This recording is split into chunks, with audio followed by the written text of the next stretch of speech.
It's time for Twig This Week in Google. Jeff and Stacy are in here. We're going to talk about Google I.O. It's coming up next week. Google's quarterly results, the good, the bad, the ugly, and F8. What exactly is Mark Zuckerberg up to? It's all coming up next on Twig.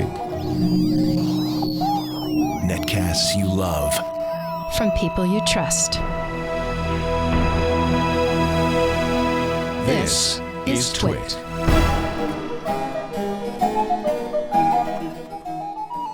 This is Twig, This Week in Google, episode 506, recorded Wednesday, May 1st, 2019. Knee-deep in Schnitt. This Week in Google is brought to you by Lastpass, the #1 most preferred password manager. Just remember your master password, and LastPass remembers the rest. Visit lastpass.com/twit to learn more. And by Capterra. Find the right tools to make an informed software decision for your business. Visit Capterra's free website at capterra.com/twig. It's time for Twig, This Week in Google, the show where we cover the Googleverse and its adjacencies with Ms. Stacy Higginbotham of StacyOnIoT.com and the IoT Podcast. Hello, Stacy. Hello. Hello. Sun-filled bay window. Lovely. Oh, should I? I was is that a problem? No, it's good. It's perfect because the blinds, it looks great. Stacy is in her temporary home. How long are you going to be there? I will get to Seattle the 27th of May. Oh, soon. But, it's just a month. Soon. Oh. Yeah. But I may not have my stuff until later. So it's a little up in the air. I don't know if that twig, what would that twig be? Like the 29th? Well, this is May 1st, so yeah, it'd be 26th, So that twig 29th, may not, I may still be in a weird place. A different weird place. A limbo. But still a weird place. A northwestern limbo. Anyway, it's great to have you, and I think it's going to be really fun. When do you drive with your daughter? Because you're going across country. We canceled the trip because my dog is crazy. Oh. So it is sad. We're going to fly. And the dog will have one terrible day rather than 6 really terrible days. It would be like Travels with Charlie. Are you going to be in a temporary place in Seattle at first as well? We are renting a house, and we'll move in as soon as our stuff gets there. So we actually took the house already. My family's in Seattle right now, getting the keys, visiting the schools. Oh, how fun. So you shall remain undisturbed during this program. Maybe. Jeff Jarvis is also here. He is professor of journalism at the City University of New York's Graduate School, Greg Newmark Graduate School of Journalism. He is also a blogger, Buzz Machine, and this is the official crew. Next week, Jeff will be coming to the Bay Area for Google I.O. on Tuesday. Yes, I can't wait. Are you excited? Which, by the way, this year, yes, except this. So I think I've decided not to rent a car this time. And to go full lift, I think even up to you. It's a very good idea. And when you lift up here, we'll cover your fees. Whatever. But the thing is, at I.O., they're virtue signaling, and so now they're trying to make it car free. This is California, people. It's impossible. You can't get to Shoreline Amphitheater by walking. It's not reasonable.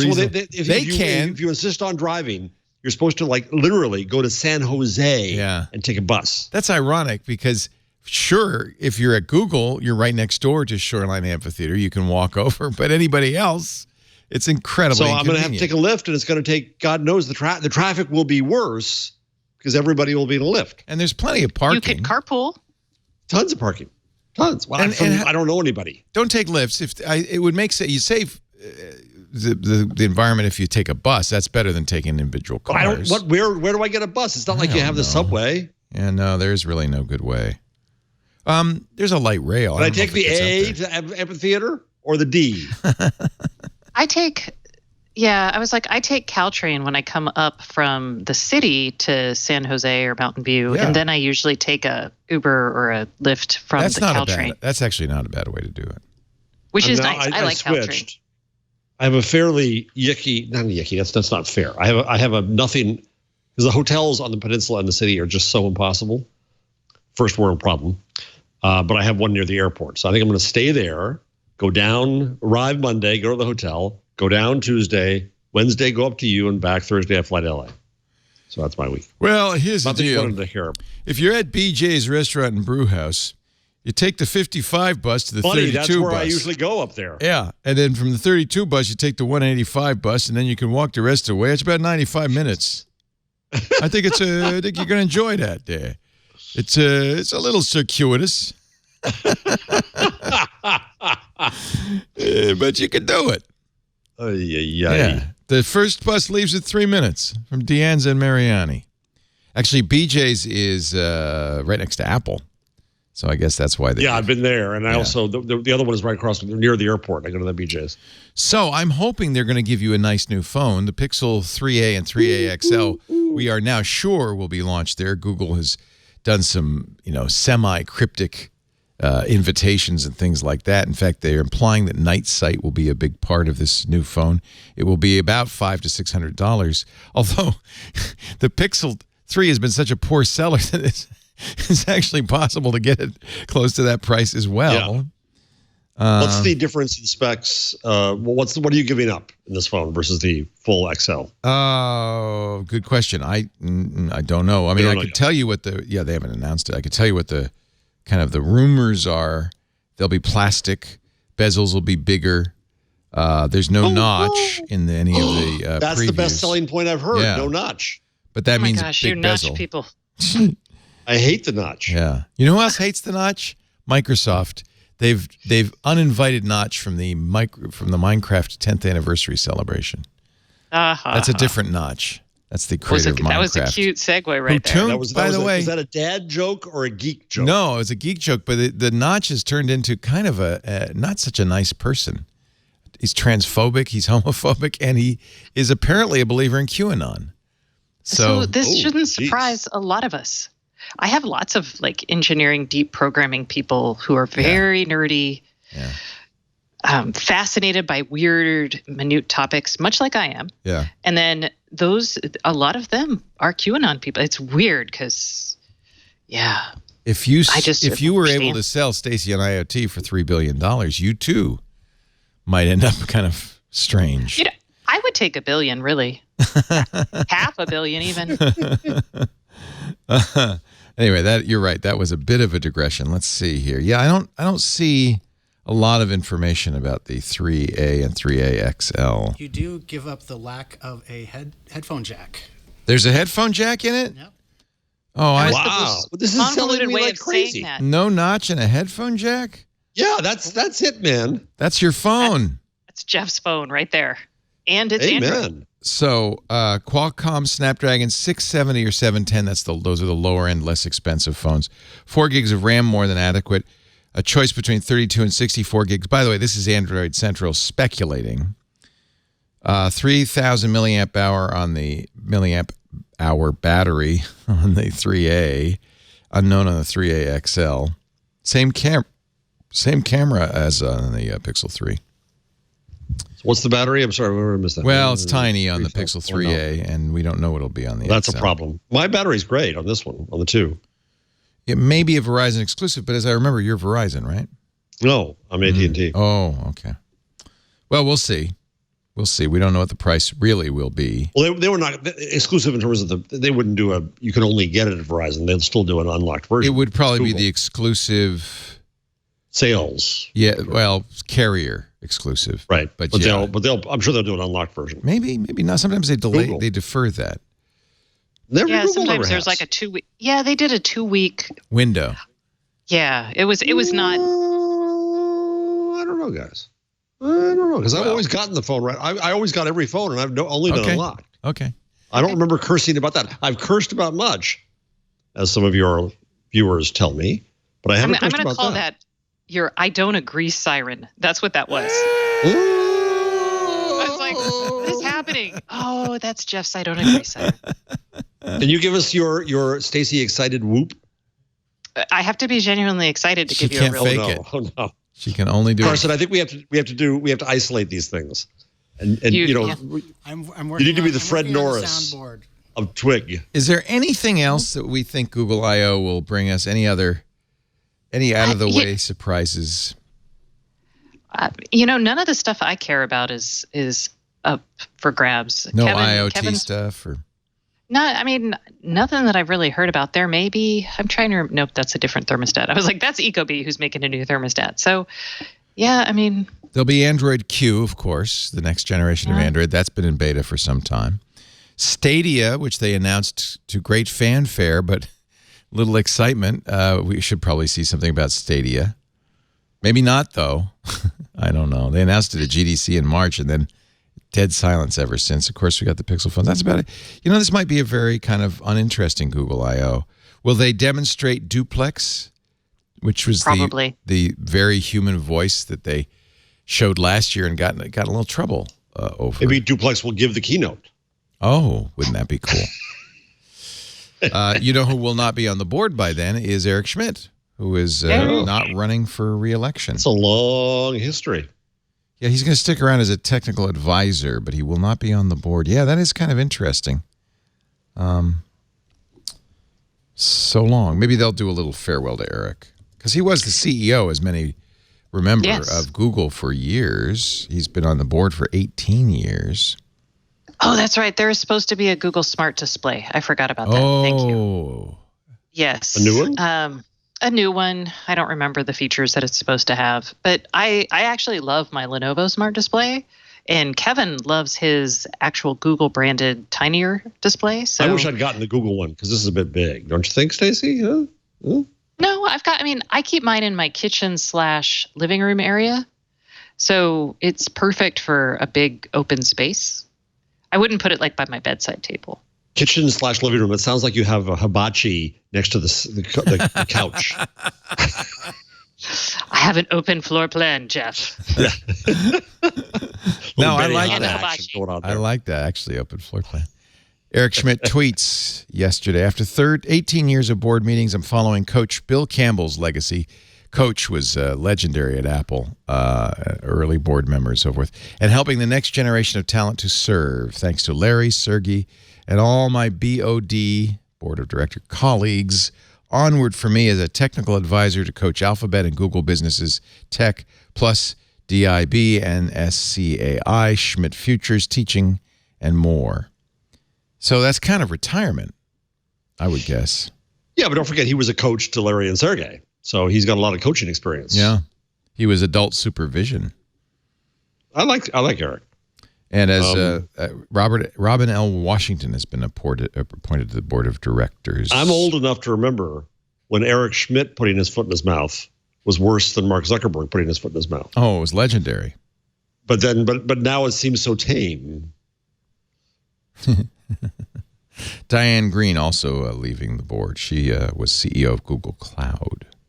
She's still there, yes? Even though Thomas Kurian is there? She left Google Cloud January 2019.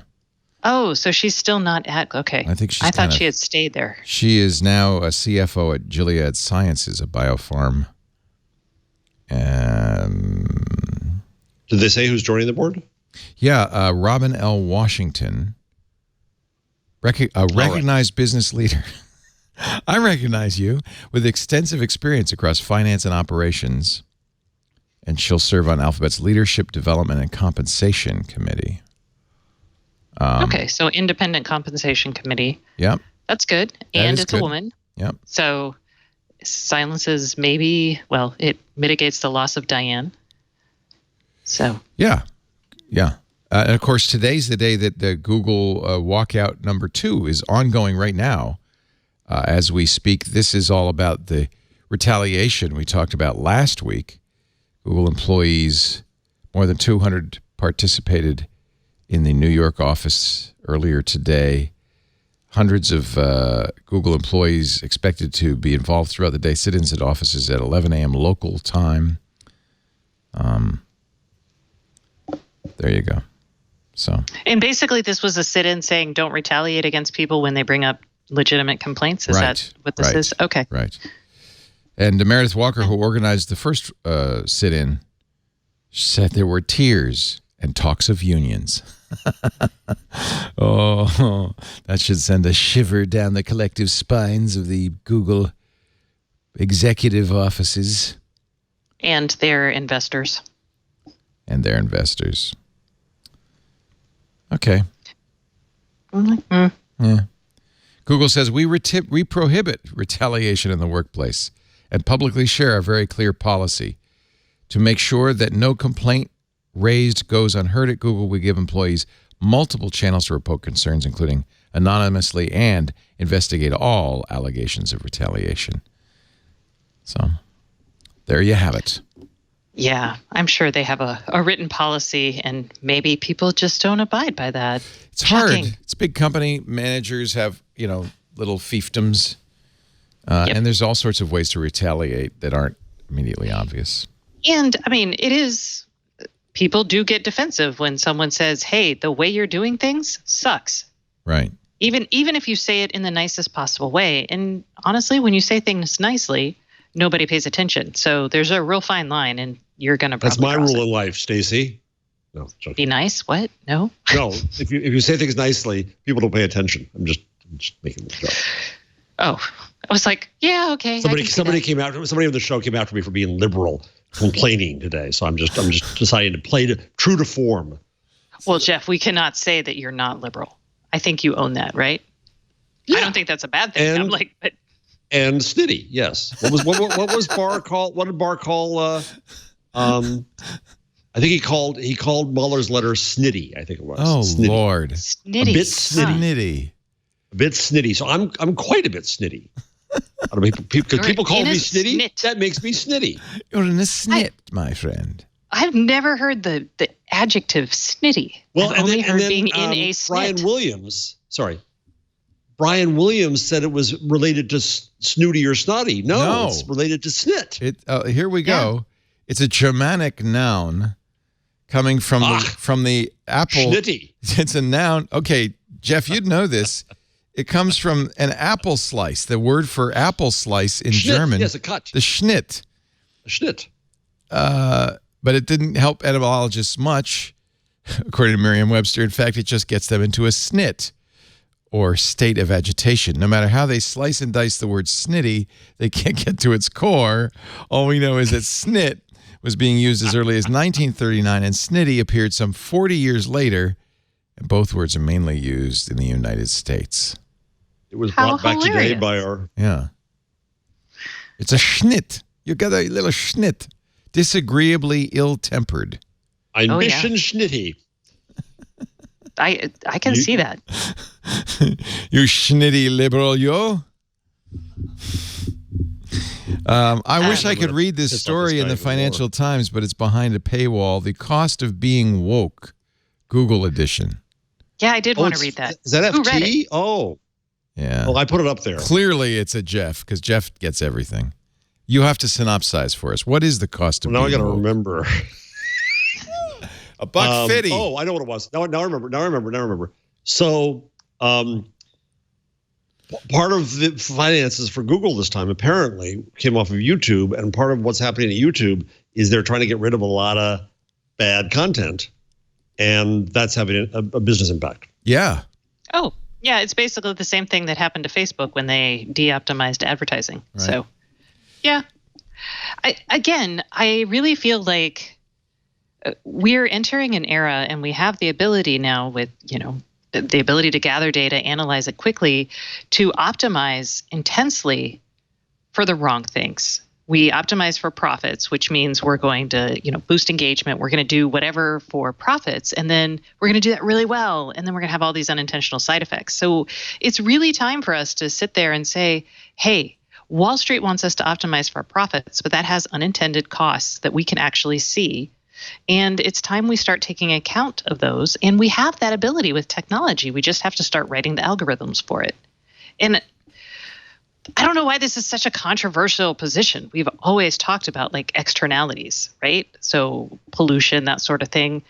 And we're realizing that those are important. I don't know why we don't talk about social externalities and like the costs of having a bunch of contract workers who have no health care, and et cetera, et cetera. There does seem to be this point of view in Silicon Valley that nothing should impede profits and growth, 100% growth every year, that it's just un-American to slow that down.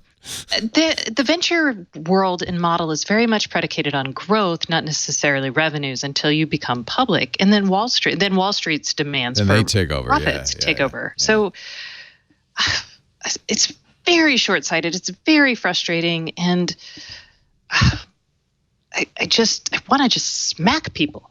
Sorry. There's another headwind. See, I'm not the snitty one, folks. That was not snitty. She wants to smack people. I'm knee deep in Schnitt.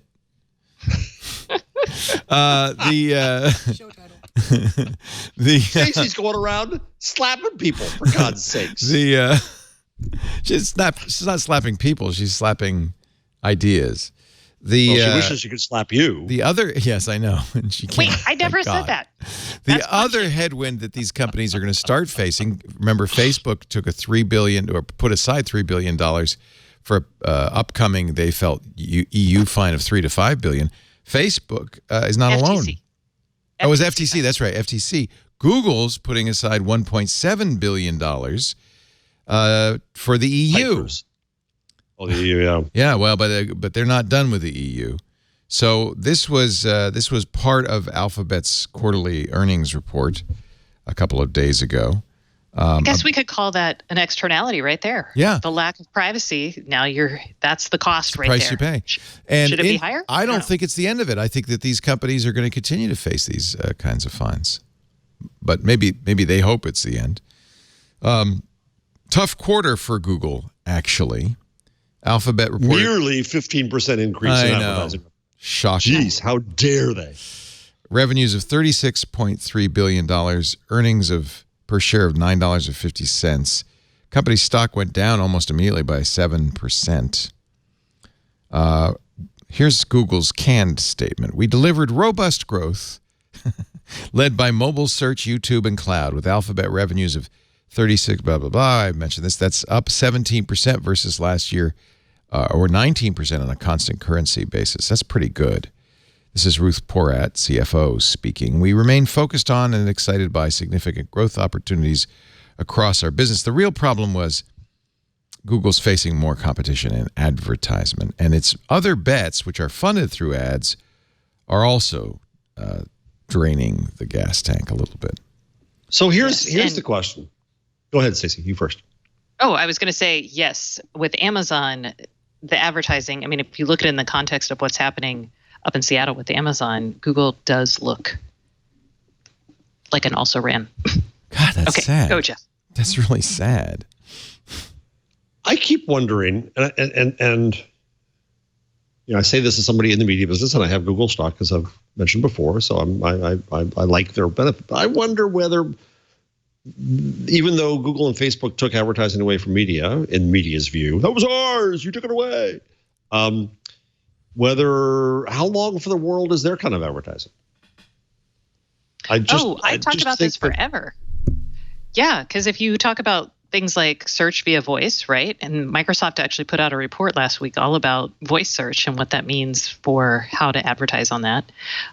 You look at like IoT and moving less to a screen-based world, their business model changes significantly, and they have to figure out how to change with it. The challenge is with voice advertising, voice is such an immediate interaction mode.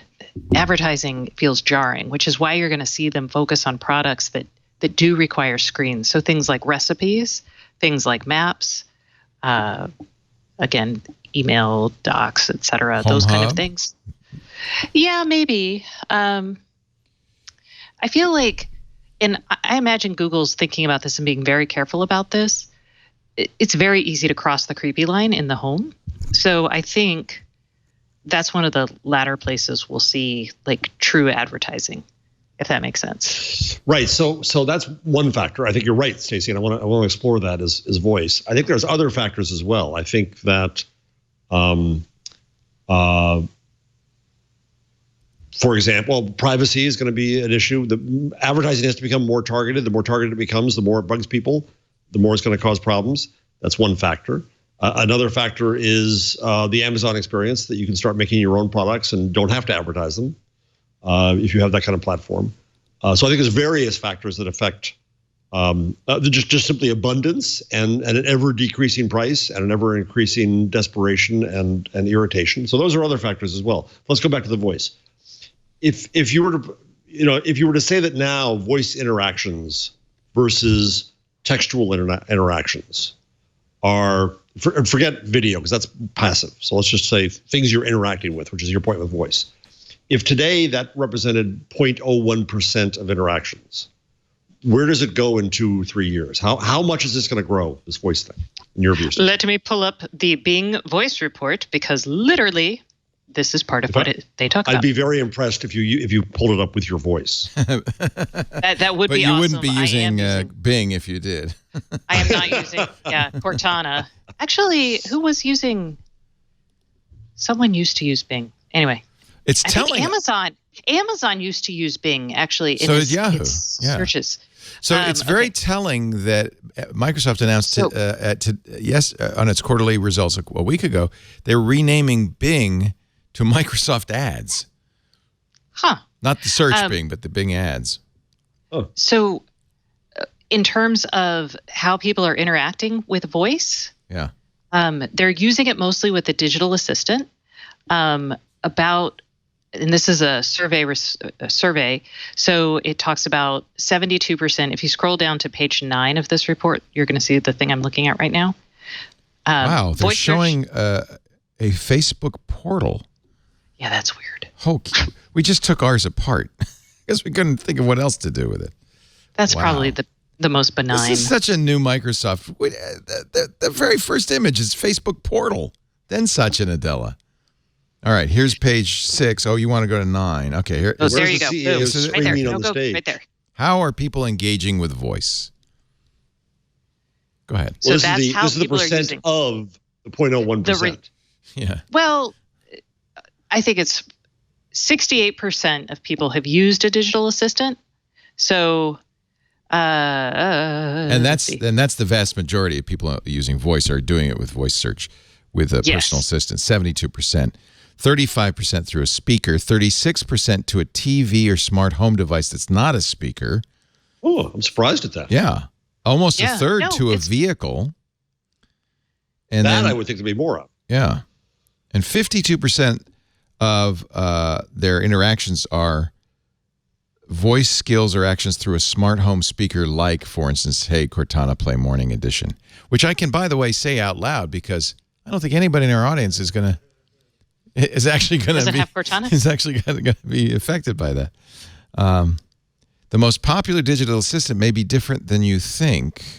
Here's Microsoft's plug right here. Well, they're not going to say, although the Amazon is widely known and advertised in the U.S., it is perhaps surprisingly the most popular one. Siri and Google Assistant are tied for 36%. Because they're on the phones. Yeah. And Echo 25%, because you have to buy an Echo thing. Yes. Yeah. And look, Cortana is on there with 19%. I'm That's like, who's the kinda hard 1 to in 5 believe. people who are using? That's bizarre. Maybe they're talking to their Windows PC. It's on Windows. Oh, we always forget that. It's like forgetting the fathers who were still on AOL. I don't forget it. In fact, I actively remove it for Windows installations. So I do too, but I actually was playing with someone's computer and they had it, and it was actually really cool because I was like, wow. Hey, or I asked Cortana to open a spreadsheet and she did. Yeah. So it was a little weird because that's not what I'm used to doing, and I wouldn't habitually. But once you get into the habit, I could see it becoming really compelling. Yeah, I mean, I do that already. You hit Windows key, type the name of the spreadsheet, return, it'll open it. So to me, since my hands are on the keyboard and it's a more direct way of doing it, but I can see the value of that, Yeah, or imagine if you're. Stacey. Sorry, yes, back. How much how much does this become a part of everybody's everyday life in your predictions? Right? I think it's going to become part of almost everyone's everyday life. I think because it's on phones and because it's so easy to use, even people who don't have a smart speaker, they're going to search for information via voice. And I think that's already proven out. They talk about like how people are using this today. Most people use it for searching for a quick fact. They say it's like 68% here. That jives with how people are using the Amazon Echo, although the Amazon Echo, the most popular use case, is still setting a kitchen timer. Yeah. But like some of the things like asking for directions, I do that all the time on my phone, and I'm sure I do too. I say navigate to the Twit Studios or whatever, and yeah, that's very useful. You've got to think about. And I was actually surprised. 47% of people use it for searching for a business. So if you think about, again, such a direct interaction, hey, G, where is the nearest Jiffy Lube to me?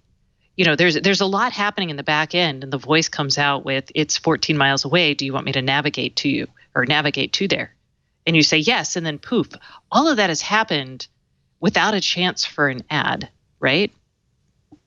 I would guess that the creators of these technologies are happy, very happy with the trajectory. It's not taking the world over yet, but it's enough critical mass so that when the technology gets better, they're going to have enough people who can be using it to then tell everybody else, oh, wow, you got to try Cortana or Echo or whatever. It's amazing.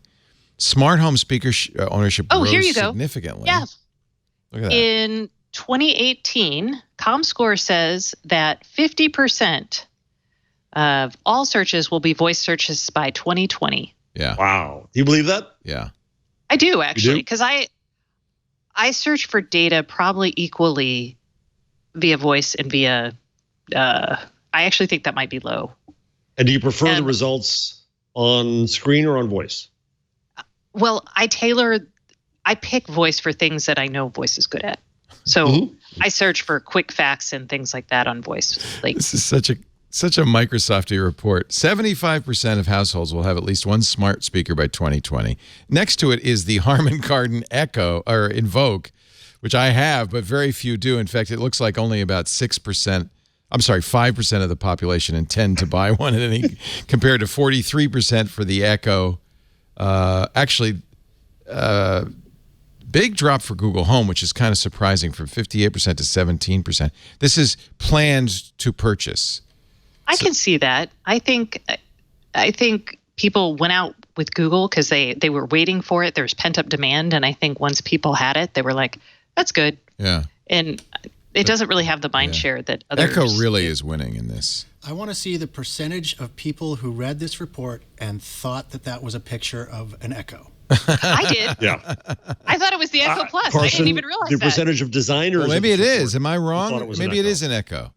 That looks like an Echo Plus to me. I think you're right. I'm sorry. It looks the Harman Kardon is more tilted. It's triangle. It's a little more triangular. Like a little, slightly more triangular. It looks like it's tilted on top, but yeah, that's a weird. There's a weird angle on this thing that made me. Yeah, you're right. Never mind. It's an Echo. 45% of our survey respondents. My question too: how many people reading this report even know what a Kardon looks like? A Harman Kardon. Yeah, apparently not me. The Invoke. Are they still making it? I don't even know if you can buy it anymore. I'm going to keep mine. It's a relic of the past. How many people own multiple smart speakers? What would you think?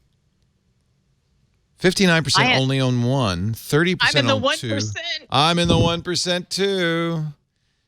Yep. Yeah, I think I'm actually the 1%. I hardly use them. We're 1%ers. Woot woot. Woot woot. Because they're cheap. They're $30.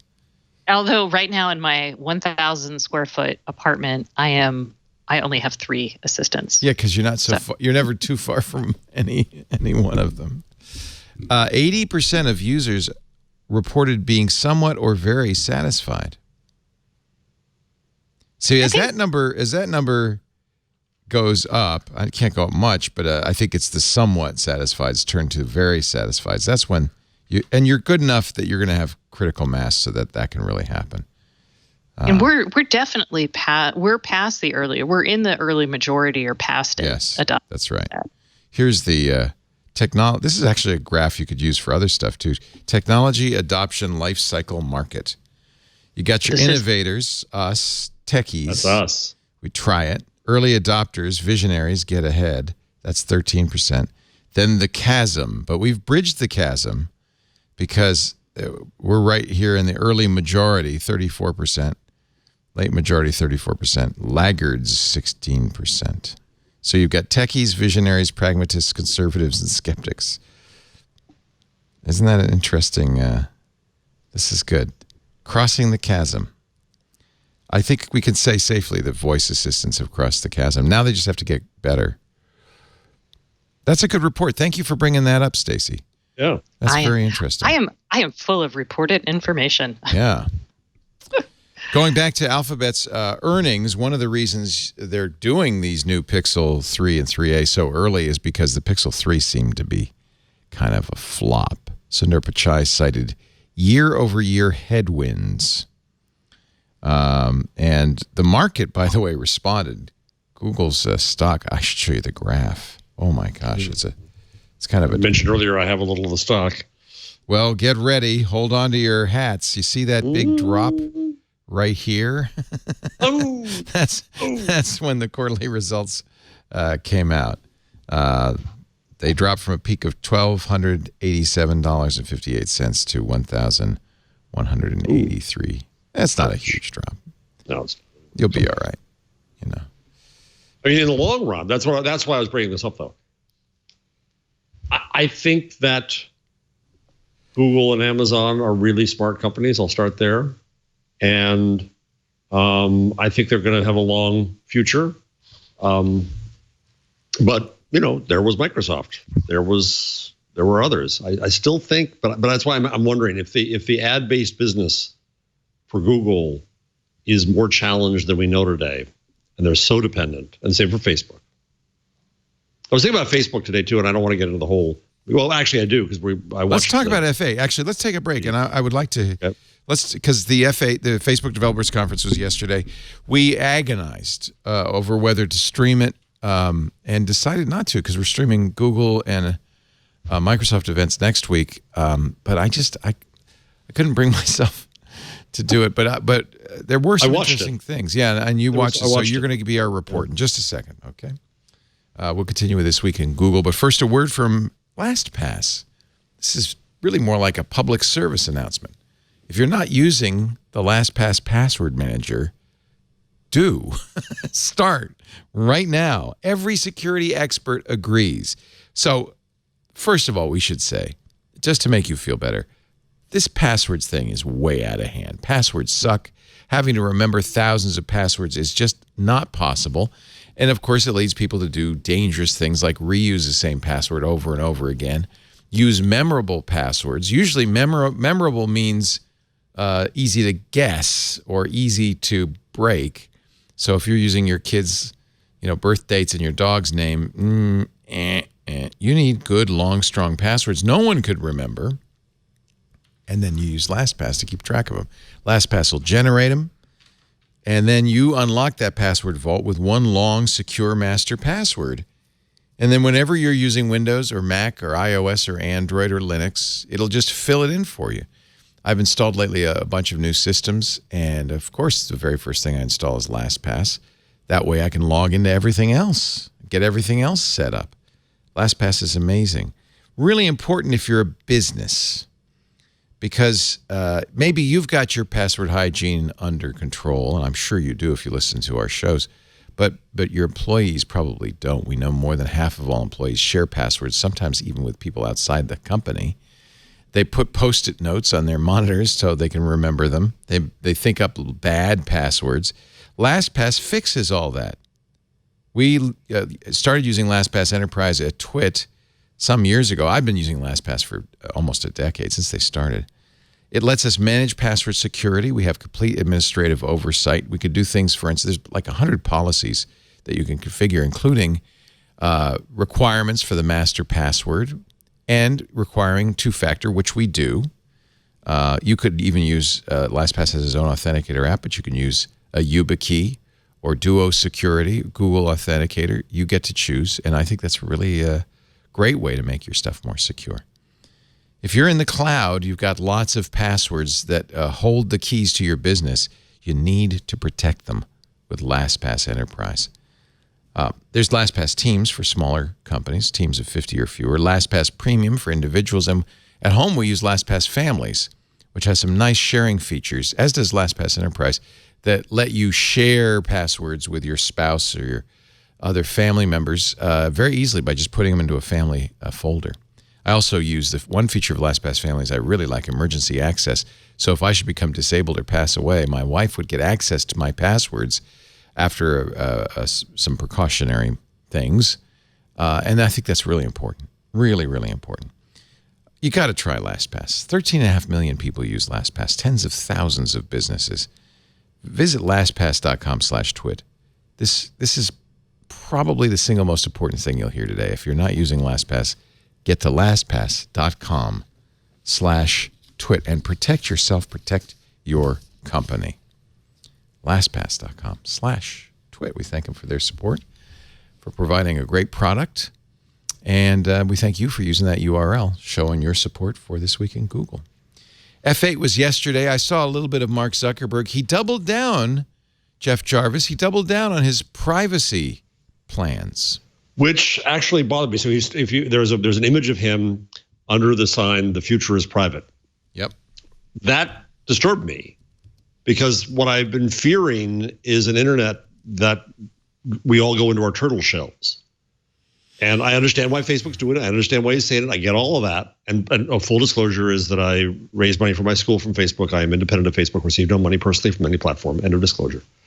But here I'm complaining about it. What the internet does that I so treasure is that all these voices can be heard and anyone can be public, and that we share, and that sharing is a public act at some level or another.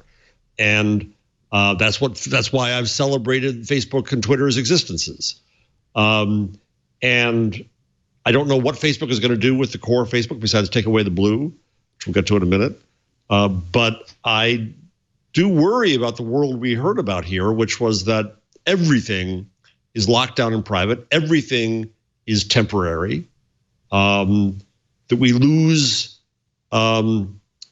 the links and the permanence that build a culture in new ways. And yes, with things that go wrong, and yes, with things we've learned. And I'm not saying that I want everything to be public. I'm not saying that at all. But if everything is private, I think we lose something. So that bothered me.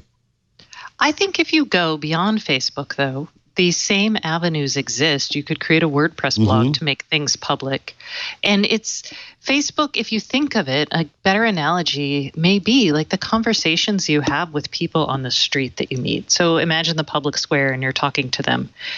Having those be more ephemeral and private makes sense. And you can even develop your opinions there and test them out against people without them penalizing you.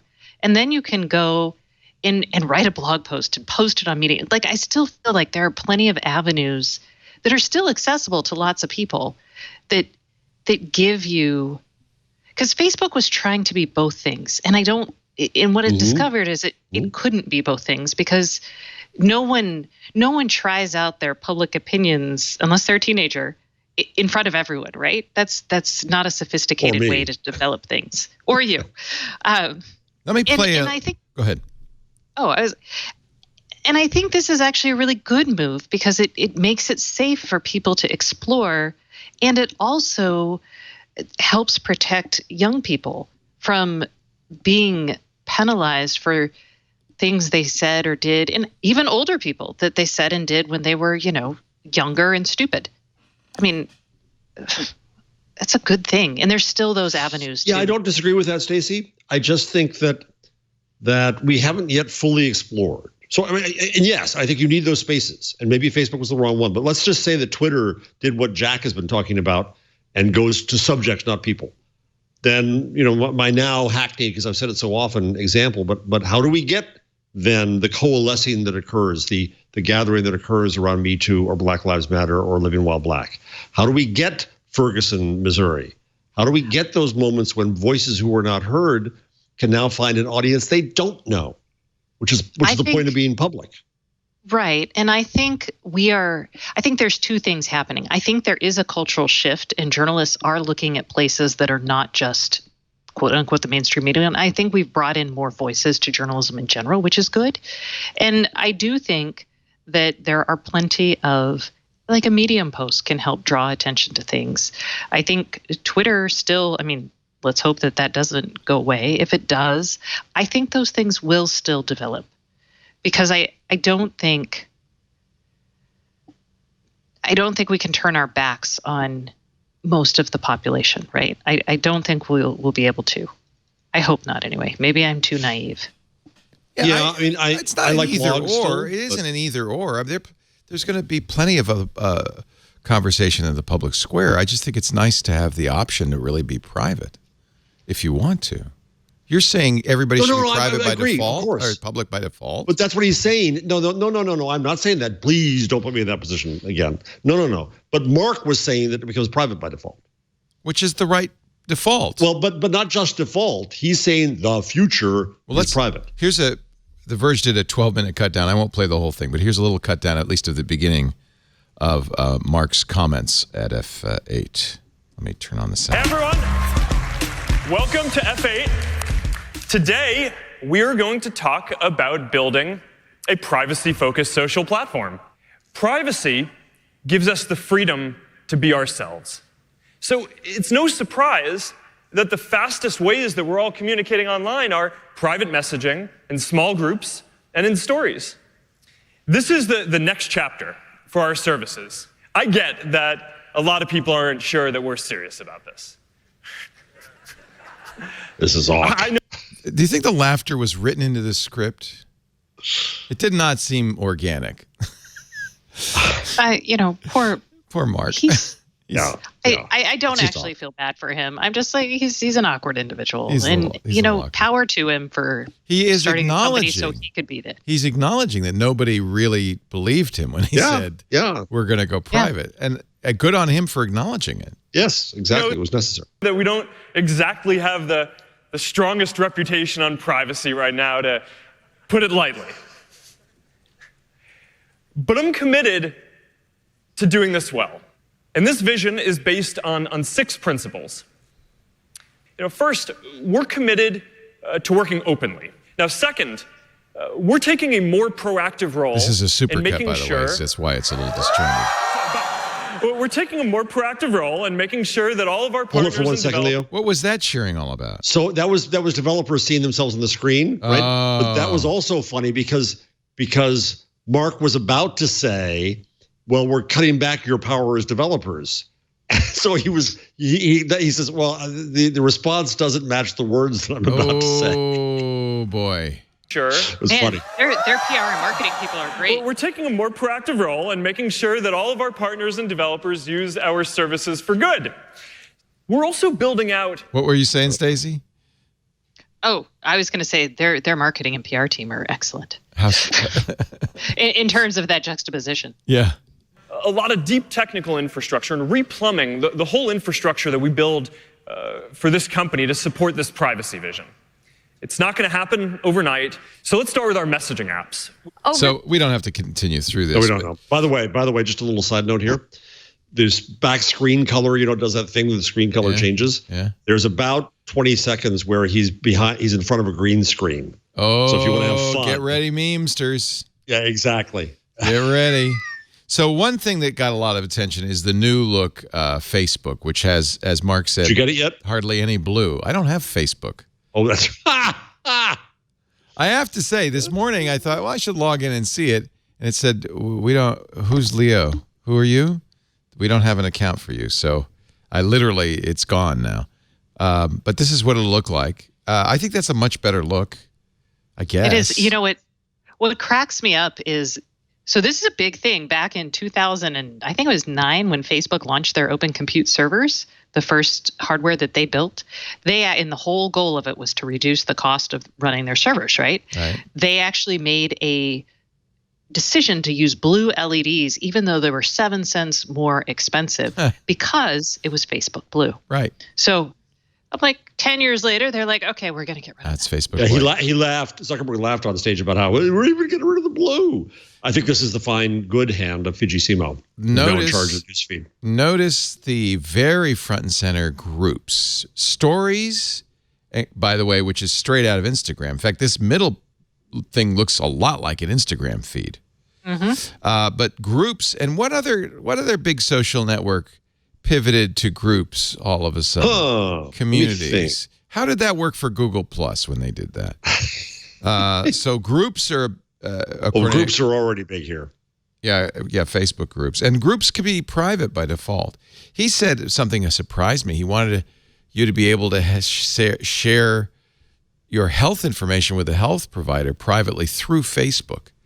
That's going to take some relearning for people to say, yeah, I'm going to tell the world, privately tell my health provider on Facebook about my health issues. I don't think that's where the wording changes, right? Yeah. So what he's doing is saying you're not doing it on Facebook, you're doing it via Facebook. Yeah, well, which is going to be hard to. I agree with you. It's going to be hard to train people, but that's in essence what they're saying. That's what Apple is doing with their watch and other data efforts to share with your physician. Good point. And that is where both Google, Amazon, and all of these, they all want to be the intermediary data provider between you and other organizations or other services. So it makes sense from that perspective. It's just, and that's where Facebook, honestly, it feels really strange that they didn't realize their privacy problem, given that this is what they wanted to do and where the market was going. So it feels kind of like they missed the opportunity, much like they missed mobile, and now they're kind of adapting to it. And they may make it. So I went through I said, oh, what groups am I in? I'm in tons more groups than I could have possibly remembered. My favorite here is that I joined the I Like John C. Dvorak group. Good of you. And here's the better part. It was last updated 8 years ago. Yeah.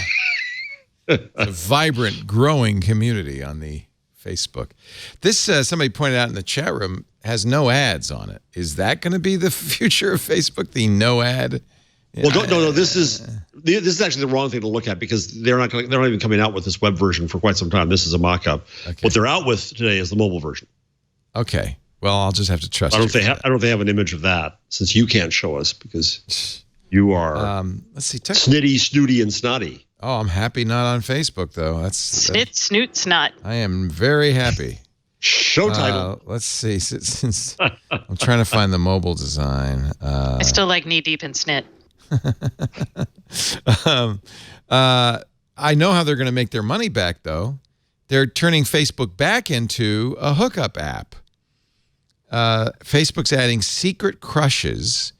So it's basically Tinder. You could see which friends have the hots for you. And it'll match. Is that how Tinder operates? Yeah, it'll match you up. So if you indicate interest in somebody, you can't message them until they indicate interest in you. And that's apparently how this will work. This is part of the new Facebook dating, which isn't available here. 5 countries already launched. 14 more joined the service today. Secret Crush lets you express interest in up to 9 friends. If that friend has opted into Facebook dating and likes you back, they get a notification saying, someone likes you. If they pick you as their secret crushes, one of their 9 seems like a lot, but okay, you both get notifications. This is where all the money's going to be in the future, if you ask me. This is what Facebook was already all about from day one. Okay, I'm going to apologize. I'm going to go on mute for most of the time because they're grinding up trees behind me. Well, it's about time. Those gosh darn I don't think we're hearing it. Are we hearing it? She's muting herself. When she came on, we heard it. Oh. Yeah. Anything else? People are going to accuse me. Yeah. People are going to accuse me of talking over or interrupting Stacey. So I want Karsten, make sure you when Stacey wants to talk, make sure it's clear as can be. I don't want to get accused of anything. Because tree grinding is going on. You'll hear the trees grinding, Jeff, and you'll be like, oh my God, what is that noise? Stacey's here. Oh no, she's really angry now. When Stacey wants to talk, I'll just mute Jeff. Hey, there you go. That's fine. That's fine. Nice. Do we care about the Oculus Quest and the Rift S? Oh, wait. While we're talking about privacy, can we talk about Google changing their data retention policies on their apps location? Sure. That was a terrible, terrible way of paraphrasing that. But Google is allowing you it'll give you 2 options, a 3-month or an 18-month time limit on how long it keeps your data. So you can now auto-delete your location history and web and app activity by either after 3 or after 18 months. Or keep it until I delete it manually. which is how it is right now. Well, but manually deleting all of your stuff is pretty terrible. Yeah. So, I mean, I guess it's kind of like, deleting cookies from your website. You're going to have a really crappy experience for a little bit afterwards where you're like, I've got to log into everything and nobody knows who I am anymore. So that's the downside of doing this. So this isn't an app, but it's going to be in a new setting inside your Google account dashboard on mobile and on the web, a drop-down option that will allow you to select those time windows, 3 months or 8 months. It'll also cover not just location, but web and app activity. Things searched for, browsed in Google services, maps, search, Google Play. Older data will be deleted on an ongoing basis. This is a very good thing. And why not? Because honestly, Google probably gets much more value out of your most recent activity than out of your 18-month-old activity. I do wish I could tell it to stop doing YouTube videos, but keep my, maps history, but kill my web search history, Like there's a little bit more granularity. I wonder if you can't in their dashboard. I don't know. I don't have this option yet. Yeah. This does not make a distinction. But, yeah. That might be the next thing, is get a little more granular. Because maps might actually, that's really a good idea, because I like to keep my location information as long as possible because it's a great way for me to look back. I don't know. I'm not going to delete anything, but there you have it. How about, we were talking about the Oculus Quest and the Oculus Rift S available for pre-order. They ship in 3 weeks. I feel like this VR thing has just died on the tree here. It works really well with my surround sound 8-track. The Quest, both headsets use computer vision technology. Oculus Insight, which enables inside-out tracking via sensors built into the units, so you can navigate virtual and physical spaces in real time. The Quest runs on a Snapdragon 835, no wires and no PC, which is kind of cool. There'll be 50 titles available when the Quest debuts. Units are shipped with 5 preloaded demos: Beat Saber, Creed, Journey of the Gods, Space Pirate Trainer, and Sports Scramble. $399. You can order it now. As I said, it'll be come in 3 weeks. The Rift S is basically an updated Oculus Rift, but the new headset has reportedly much better optics, much higher resolution display. $399, much lower price. Yeah. As somebody who spent $1,500 on the original Oculus Rift, that's a big difference. So do you order these things still, Leo? Or no? We have the Vive, which is HTC's competitor, and the 16-year-old likes to play in the Vive with his buddies. But I don't. Do you ever use it? I mean, No. I'm not a game player, so I guess that's why I'm. It's fun for gaming. I think it's. I don't know if this technology is going to take off. I was a little skeptical even in the beginning. Me too. Yeah. I'll have to ask Georgia Dow. She's going to be on Twit on Sunday. She and her husband actually bought a new house so that they could have not 1, not 2, but 3 virtual reality gaming rooms, so that all of them could play simultaneously. Are they padded walls so you don't kill yourself bumping into walls? Sure they are. I don't know, but we'll talk to her on Sunday. She's going to be on Twit. And she'll actually be on not this Sunday. a week from May Sunday. 12th. That's right. Okay. Do you when she built it, did she design them with different parameters? Like basically, how big does your VR room need to be? It's a known number. I can't remember what it is, but yes, it had to be that big. Huh. But I don't think she padded the walls or did anything else. You just have to have a clear space of, I don't know, it's about 10 by 10 feet, something like that, 100 square feet. Somebody in the chat room is asking, great question, nothing original. Would Mark pay $2 billion for Oculus today? Ooh, that is a good question. I don't know. I think the implied in that question is the answer that he shouldn't. Well, I mean, if you think about the focus on privacy, and you can create basically worlds where people can actually interact in a virtual environment and have their interactions be private, there's actually a lot of interesting ways you could make money there. There was a lot of attention originally on the Oculus to those kinds of spaces. In fact, I think it was called spaces. I don't hear a lot of talk about that anymore. It's really boiled down to playing games. Right. But that's because the technology right now is so heavy, cumbersome. You really have to, and the content for it is game related, and because it's so expensive. Right. So, but if you do get a consumer oriented VR device and you create a way for people with minimal action on their part to interact with people, I think that could be good. I just don't think we're there yet. Other announcements at F8. We're going from the macro to the micro now. Instagram has new camera features. They said that we really don't want you to have to leave Instagram to get the picture. You want to be able to take it in Instagram. And actually, I think this is interesting. Likes are now less prominent. Maybe trying to eliminate all that influencer stuff. And this is Instagram under Adam Mosseri, who used to be in charge of Newsfeed. And there's an argument somewhere I saw online. I don't think it's on the rundown, but that Instagram becomes the old Facebook. It's the public place. It looks more like Instagram is becoming the new Snapchat, but okay. That too. I'll grant you that. Also, Facebook Messenger is going to somehow focus on close friends.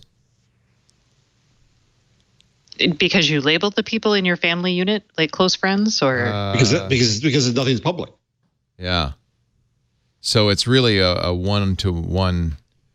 Well, yeah. Or a small group, but you're it's only people you've chosen to speak to. Yeah. So that's F8. I don't know. We might have made a mistake not covering it, but I just I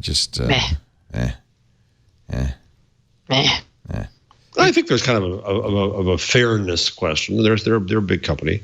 The other thing, I wish that Amazon, of course, Amazon is so friggin' private. Wouldn't it be amazing if Amazon had a conference? And we actually covered it last year. But they don't have it. That's more. Yeah. That's about. But you know what they're AWS, about right? to do? Right.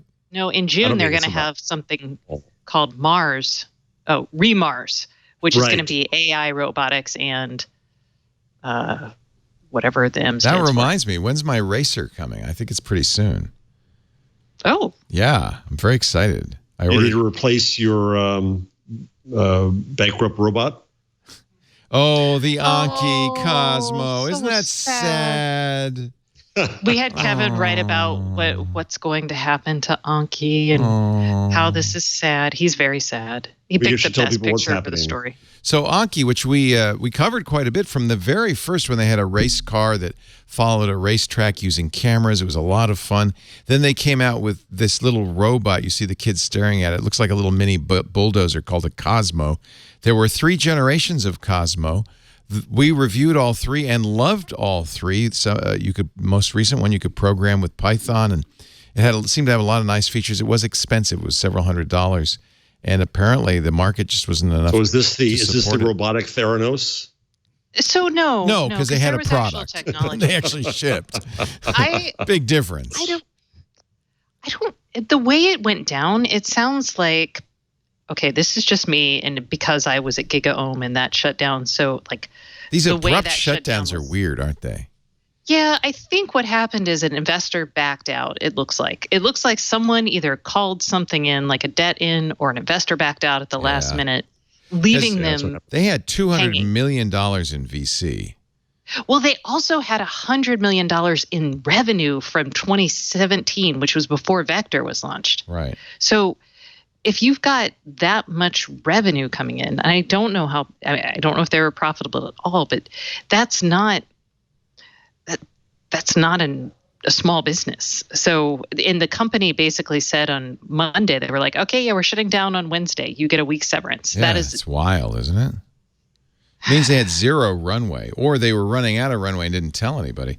Vector was $250 is the most recent one. It had Amazon Echo built in, although the speaker was so bad wasn't really practical. You know, Kevin loved that thing. We all loved it. I loved it. Yes. And he used it for very kind of practical things. It followed him around as a mobile, basically Amazon Echo. And, he was doing cool stuff with computer vision on it and cool stuff. So. And he likes Python. It was Python programming. And he loves Python. Yeah. Yeah, that's very sad. And you're right. We don't know the whole story. That sounds right, though. Somebody pulled out at the last minute. I've seen that happen so many times with companies. An investor somehow basically screws over the company. It's sad. That's why we do not have investors here at Twit. Yeah. So the Deep Racer, which is not nearly as cool as the Vector and was $400, will be coming July 10th. So I got a little ways to go. Oh, this is the Amazon thing. Yeah, this is the AI. The idea is it's an autonomous race car that you could program. And I thought it'd be kind of fun to play with this. If it's a race car, don't you need to buy like 4 of them? No, no, this is the wild thing. They're virtual racing leagues. You should tell Kevin to get this. Because it uses Python. It could be a good replacement for his Vector. I think he's actually looking at, I mean, it's so recent, he sent a bunch of questions in that have yet to be answered. But, they could open source the code. They could do lots of things to keep it. We're going to try. I know you can't be here next week, and we're hoping to get Kevin in next week on the show, so maybe he'll tell us a little bit more about whatever happened. Or you can read his blog post. To little Anki. Okay. Is that going to be on aboutchromebooks.com or Stacy on IoT? No, it's on Stacy on IoT. Okay. You don't have to read it. I'm just saying. Is it already there? He did use a good picture. Yeah, it's already there. Oh, but he still hasn't heard from them yet. I don't know if he's heard from them yet or not. I haven't checked the story for an update. Okay. Ooh, Kevin, if my budget was $400, I'd buy the HP Chromebook X2 today. Wow. Yeah. I have the X2 Windows version, the X2 Envy. You like it? Yeah, but it would be a good Chromebook. Seems it's top heavy. Yeah, it is. It's one of those obviously convertibles. I'm not really fond of those that much. I like a good laptop. I need to buy a new Chromebook for my daughter for her graduation. Oh. There's some very good choices, yes. And Kevin will have the recommendations. Kevin will have. Yes. Kevin, I'm coming to you. I don't know if he's watching. These are good questions. He usually does, doesn't he? Usually does. But then he also, when we start talking about him, I usually get IMs from him saying something, commenting on it. So we should have him on more often. Well, plus it's fun to watch you and Kevin together here too. We can't exist in the same place at the same time, though. Only on the podcast. Oh, okay. We could easily have a 3-person show. There's no reason we can't do that. I don't think Mark announced this in his keynote, but he has built a sleep box for Priscilla. I really did not want to click on this story, so I did not. But yeah, I didn't either. I didn't do it either. I thought about Michael Jackson and the hyperbaric chamber, and I was like, yeah, I don't know. So the box sits on her nightstand. I think this is actually this is totally cool. This is exactly what Mark Zuckerberg should be doing. The box sits on her nightstand and emits a soft glow between 6 and 7 a.m., which is when Stacey, their daughters did you also think that she slept in it? Yes, I did too. That's what I thought. I didn't click on it for the same reason. One of those fancy like Hue light bulb clock. I thought it was like a coffin thing. I was getting claustrophobic. Yeah, I imagine Priscilla Chan waking up, like opening the lid and. I've made you a sleep box, honey. Come to the basement. The funny thing is, there is such a thing already. Our sponsor, Casper, makes a really cool light called the Glow that does exactly... do you have one of those? Yeah, I love it. I want one so badly. I think it's in my office on the desk.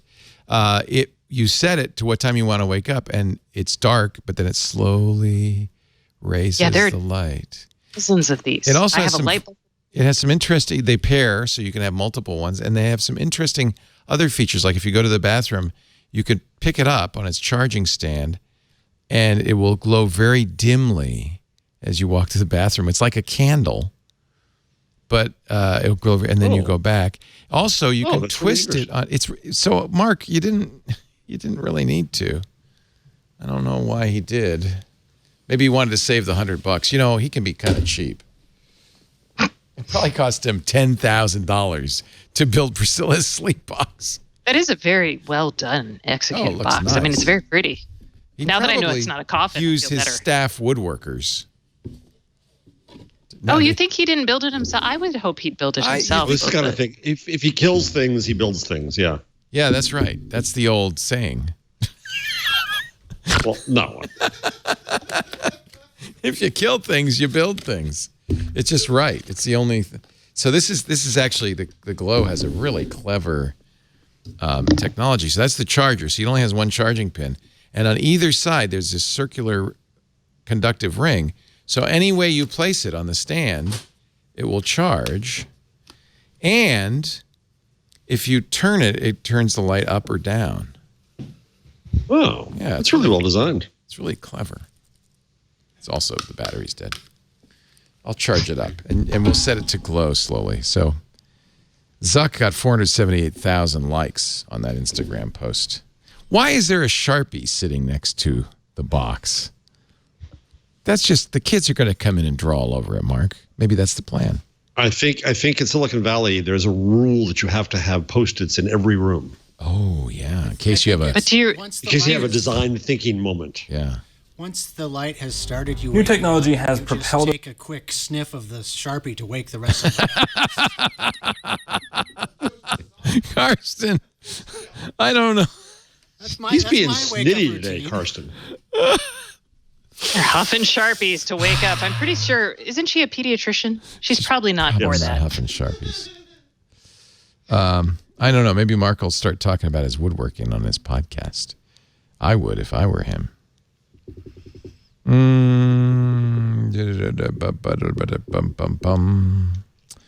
you excited about one-day shipping for Amazon Prime members? Yeah. I am too, but I have a feeling the people in the fulfillment centers are not so thrilled. They're going to spend $800 million to expand Prime from 2-day to 1-day shipping. They said it won't be easy. It won't be easy, but nothing worth doing is easy, is it? Is this really worth doing? Yes, because I want it now. I want it now, Mommy, now. Well, it's how to compete with Walmart. Yeah. Right. I mean, it's just a step in the path because eventually they'll have it so you order it and you get it that, an hour later. That's, I'm sure, the goal. If I were Jeff. Dropped on your head via drone. Yeah. They have approvals for drones, right? I think they got approvals. They do. Ring doorbell, which is no longer a sponsor, but was for a long time, and I have a Ring, and I love a Ring, has done something that Neiman Labs is maybe looking a little askance at. Ring wants to start producing crime news. That is not true. So they're looking to hire somebody with the title Managing Editor News. Scroll down for the update. Oh. We'll work on an exciting new opportunity. Josh Benton wrote a whole piece on The Atlantic about this. Oh. Yeah. Okay. But they said that they've already had this role. It's not what people are making it out to. Well, it's okay. So they've received a little heat, I think rightly so, for this Neighbors app. If it even works within the Ring doorbell, you can see crime in your area. Mm-hmm. And in my area, you could say maybe it's a little racist. Oh, yeah. No, and I've talked to Jamie about how to combat racism. Yeah. Yeah. I'm not for the Neighbors app, but the way that the media is kind of portraying this. Because the idea is that you could keep up.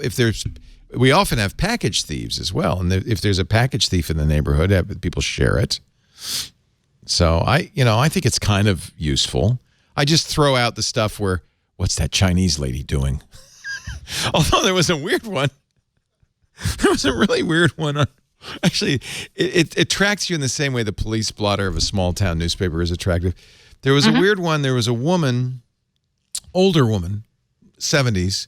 She had a big bouquet of flowers, scissors, a water vase. She was doing something on the person's porch. She said, I don't know this lady.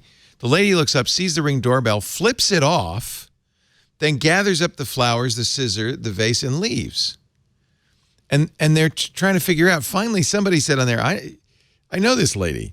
She goes around and she cuts the flowers in your yard, makes a bouquet. So she had probably cut your neighbor's flowers, hustled over to your stoop to make the bouquet, and then saw the ring and knew she was busted, so flipped you off and then left. But she was a flower thief. What a strange thing to do. But see, without a Ring doorbell, you wouldn't even know. Yeah, I mean, the issue here is that it is in a time when strangers danger is rampant. This really does promote that. The fear is that it promotes that.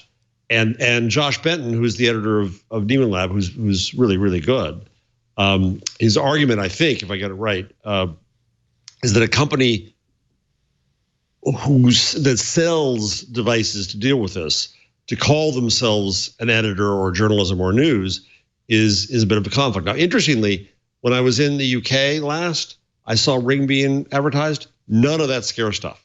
It was, oh, good. It was back to the old convenience argument that Ring made. Yeah. And now Ring's gone to because it used to be Ring said, oh, good, you can find out whether the package there. That's nice. You can do this. You can do that. Now it's there's criminals everywhere, and we're going to stop them together. You know, right? it's sad. It's sad because that's what it always descends to. That's what sells products. Yeah. I mean, fear, sex, and fear sells. But you know, when we do the Ring ads, we don't. I always focused on the good stuff. You know, the delivery and stuff like that. They didn't tell us how to slant it. But when Amazon purchased them, I think that's when they stopped advertising on Twitch. So I don't know what their current strategy is. I do have some concerns, but it's the same kind of concerns about the neighborhood watch and the committees, and you know, it's not so far from the the committee positatis. It's not so far from vigilantism, right? Here, see the little glow? You can't because it's turn off the lights. Yeah, you can. Yeah, we can. You see the little glow? Yeah, we can see it. This is the bathroom glow. So I shook it. Turn off the lights. I shook it like and that. I glow. It's like a little To candle. the extreme. Or you could scare the children. Hello, children. Is it time for bed? It's very. See, look at how it. Did you see that? How it goes from the top to the bottom? It flows. It's nice. Isn't that cool? And then you can turn it up and down. Welcome to This Week in Scare Tactics. You could turn it up and down. I think you can. Maybe it's not doing it right now. But this, I guess when it's off, you can do that. Oh, there you go. I think you should do the show this way. It's bedtime with Leo. Anyway, Mark, $100. Casper, the glow light. Is it 100? I thought it was 79. They just raised the prices. What? Casper did a whole press release, by the way, sponsor, did a whole press release on why they had to raise it. I haven't read it yet. Casper. But apparently the costs went up or something. I mean, I'm sure there's a good reason. They're not. I don't think this is their prime business. Yeah, they're not in the nightlight business. Right. Although the engineering on this is really kind of the engineering on its.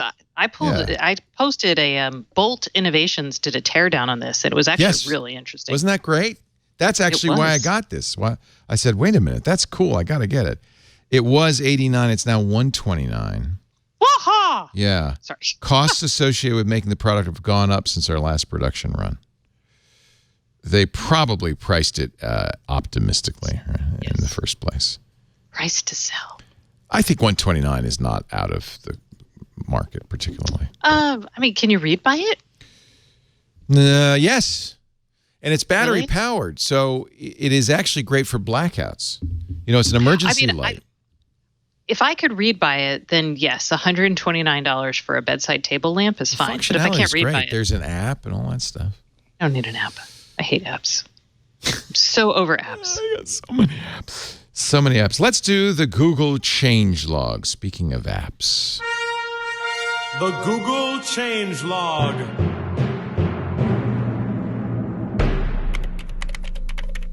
I this morning went out and bought a Google Wear OS watch.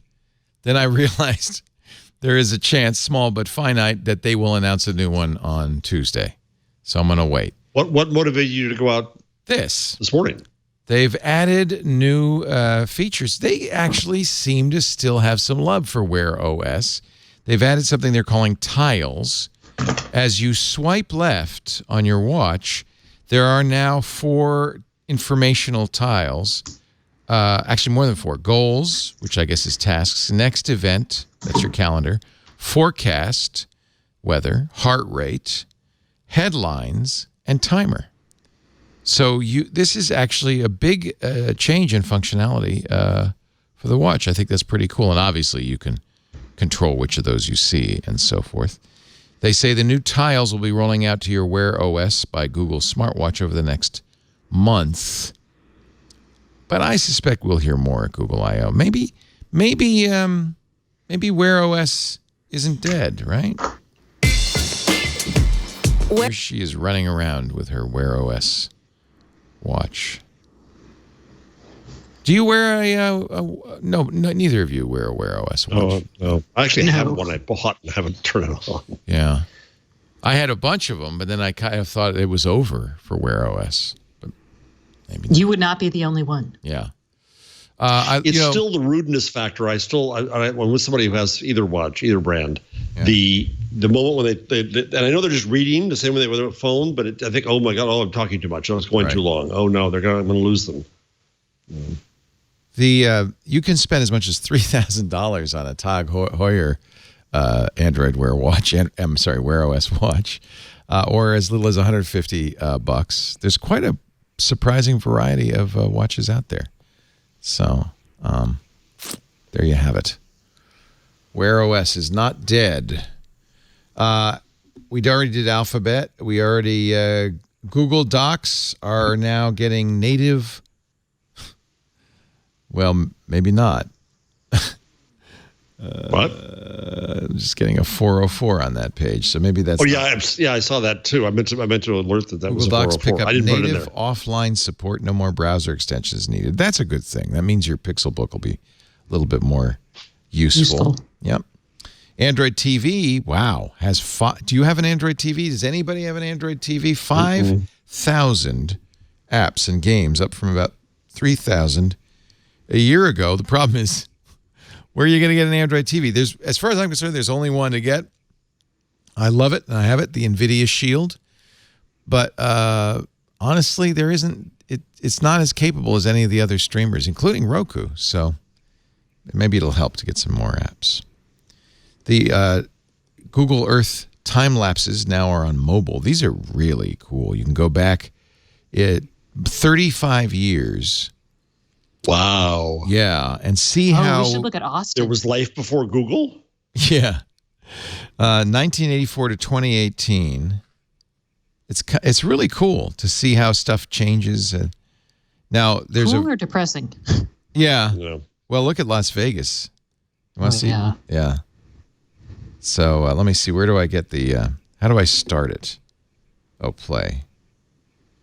So you can see Las Vegas get built up by quite a bit. And the lake going down. Yeah. Let me go back to... does it start at the beginning automatically, I wonder, or do I have to... let's go back to 1998. Yeah. So that's kind of fun. There's lots of different places that you can get. How about the bushfires in South Australia? You want to see those? You could do this now on mobile, I guess is the new thing. This has been around for a while.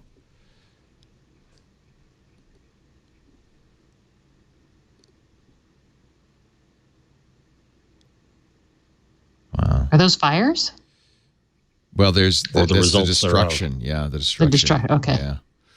We're going to be in Dubai in November. This is along with Shanghai, one of the fastest growing regions in the world. Watch as Dubai goes from a sleepy little fishing village to, oh my God, they're building islands. And you can't even see how high it's going. Yeah, you don't see the skyscrapers. Yeah. What's bringing you to Dubai? Cruise. We're going to start in Athens. We're going to stop in Jerusalem and Petra, Jordan. It's going to be really fun. I know. I'm so jealous. I've wanted Petra's like, oh. You know what I did that's, this is really geeky. So I've been trying to find a good way to cross-platform way to share our itinerary, our schedule with Lisa. So I just made a web page on Google Sites, so she'll know all the places we're going. And as I book schedules, stuff, then she'll know ahead of time. And then I'm even putting in like here's a little Dubai video to get her ready for the trip. So there you go. That's pretty geeky. rising from the warm shores of the Persian Gulf. So, by the way, really easy to do with Google Sites. Oh. Sites is awesome. Took me about, took me a couple hours. Did you see, I thought this was really cool, but it did make me think they're not working too hard in the London office. Google's London office, they're actually, the employees have made a sticky note art gallery on the glass walls of the office. In Google's London office, we use pixel art to bring life to the building. Pixel art. Using Post-its. We have over 200 people that have contributed to at least one art piece. I love pandas, so myself and my entire team worked on the panda emoji. It was a very good team bonding experience. So if your Google Assistant isn't working very well, now you know why. I look a little bit like Mr. T, but I quite like it. The most important thing is how you peel the Post-it off of the pad. Turn it over and peel from the backside down at an angle. Then, when you stick it on the glass, it's very smooth. Good Lord. I am making the 8-bit version of Link in the original Legend of Zelda. I find that when you're really stressed, you should go off and do something completely not related and have that kind of space out time. There was a lot of video game related art, and for me, Calvin and Hobbes makes me happy really every time nicely I see done, it. isn't And I it? thought that The that size might of that, appeal to though. other people. I think if there's somebody you don't like, it's terribly British, passive-aggressive to put doodle art in front of them. Block their view. Block their with view, a giant Post-it Oh, it's note. art? You can't take that down. No, it wasn't you. Be very British. Chrome 74 has arrived for Enterprise. The only reason I'm mentioning this is because it's Kevin's article and about Chromebooks. Okay, yes, I accept your cookies. I accept them. So, yeah, if you want to read about all the new features in Chrome 74, nowhere better than aboutchromebooks.com. I actually really like the PDF annotation support. That's really useful. That is. You don't need a third-party tool anymore. And USB cameras can be used in place of the native built-in cameras if you want to use them for document scanning or microscopes, and that'll work with Google. It's pretty cool. Audio support for Linux apps, too. That's audio playback only, but still. Yay! And finally, Google launches CallJoy, a virtual customer service phone agent for small businesses. It launched today, aimed at 30.2 million small business owners. It's a low-cost customer service agent that blocks spam calls, provides callers with basic business information, and redirects customers to complete their requests. But I presume it's duplex. $39 a month, no matter how big or small your business. We should hear some. Let's hear some CallJoy. When I started, business took off. Almost instantly, the phone became a burden. I wasn't prepared for the volume of calls and customer questions that were coming in constantly. I started this business to devote more time to cooking. To making not answering the meatballs. phone. With CallJoy, I can get back to cooking and never miss a phone call. The dashboard Do you think gives me this insight guy into is things actually a chef? No. He's an actor, right? No chef ever delivered a line that well. I'm just saying. Every once in a while, actually every episode on Billions, now they bring in somebody real, famous. I was thinking today watching the. No, they do. Oh no! In fact, I want to have that pizza. That pizza is interesting, isn't it? And they had 3 porn stars on last night. Yeah, they were playing themselves. You would have recognized them. Don't worry. Let's not talk about Billions because I am planning on watching it. I just am waiting for all the episodes to be out. No, So I we're can talking binge. about the food. It's okay. It's not okay. anything to Okay. do with the plot. Nothing Well, it with the is plot. in Okay. that case, but Well, it's yeah, not. but- You'll see. No. But yeah, there's some. Okay. They get some. Is he a famous New York pizza chef? Oh yeah. You know, there's a blog just about the food places. Look up Billions food. I know New they York, had the ramen guy, Ivan Ramen, serve him ramen. But you always know they're real people because they're surrounded by these great actors and their performances are so bad. You go, well, clearly he's an actual chef, not this guy. Anyway, let's continue. call on. time. So for wait. bad There's call wait a experiences. second. Wait a second. I'm going to show it to you. Wait. You're gonna like this. Okay. So We're put it in the rundown right now. No more news. We got some digression to go. Here, let's do it. Exactly. No, so Yeah. there's the Fun with Damien dining guide. I guess that's the Google changelog. Way to go, Karsten. Shot the hell. Okay. Jeez. Karsten. Where did you put the this? hook? Yeah, really. Where'd you put the fun with Damien? No, in the chat, in the rundown. Okay. That doesn't belong in the changelog. We had to end the changelog. Yes, we do. Now, Jeff, please. Now it's digression time. With your digression. See it, Leo? No, fun with. It's in the chat in the law. Okay. Fun with But Damon. Stacy can see it. Stacy, can you see it? I'm not. I wasn't actually looking. I don't see it in the I chat think you either. put it in somebody I else's. think you put it in the. I think you put it in the chat, Just put it Jeff, at the where you bottom always of put things. The other category. Yeah. Oh, I'll put it down to the other. Yeah. Okay. Sorry. Here it goes. He always tries to use the actual chat. Yeah, don't, There. It never don't works. use the chat. Just use other. Damian Lewis is the star. Yeah. Okay, fun It's in there. fan It's bottom fun of the- with bottom of the- Damien. The Billions Season 3 Dining Guide. So Keen Steakhouse, Babbo, Don't listen, Stacy. Momofuku Co, That's Crisp okay. Dogs. It's okay. Nothing's. Stacy, for an audio, Stacy is taking her earbuds out. Can I mute Stacy? The funny thing is that after the guy came to their house to make these really fancy pizzas, they take him to his old pizza joint in Brooklyn or wherever to have real pizza because those did not look. Well, there's two different pizza places. One is a gourmet pizza place. Right. The other one is the place that like the real deal. Axe used to hang out all the time. Right. Yeah. Wow, look at this. This is they do a lot of all the research on every place. Yeah. So there was something else I wanted to eat desperately. Oh, the ice cream place. The I'm still talking about this? Deal. Yes. Kosar's Bagels and Bialy since 1936. Oh, there it is. Tom Colicchio. He was a top chef. Okay. Ann's Snack Bar. That's the restaurant in Atlanta that's famous for its burgers. So they bring Wags and Axe a burger that looks like it would kill you. Yep. Wow. That's interesting. They really do shoot It's great. Brian Koppelman. It's the shtick. Yeah. Yeah. He really makes a big point. Yeah. That's interesting. Donahue's Steakhouse. Okay. People are no longer listening to the show. So it's just the three of us. So Leo, I was also thinking about, I don't know if this was happening. Karsten. You know how people make mockery of TED Talks, which deserve? Yes. Has anyone done a good mockery of the keynotes? Because there's just this.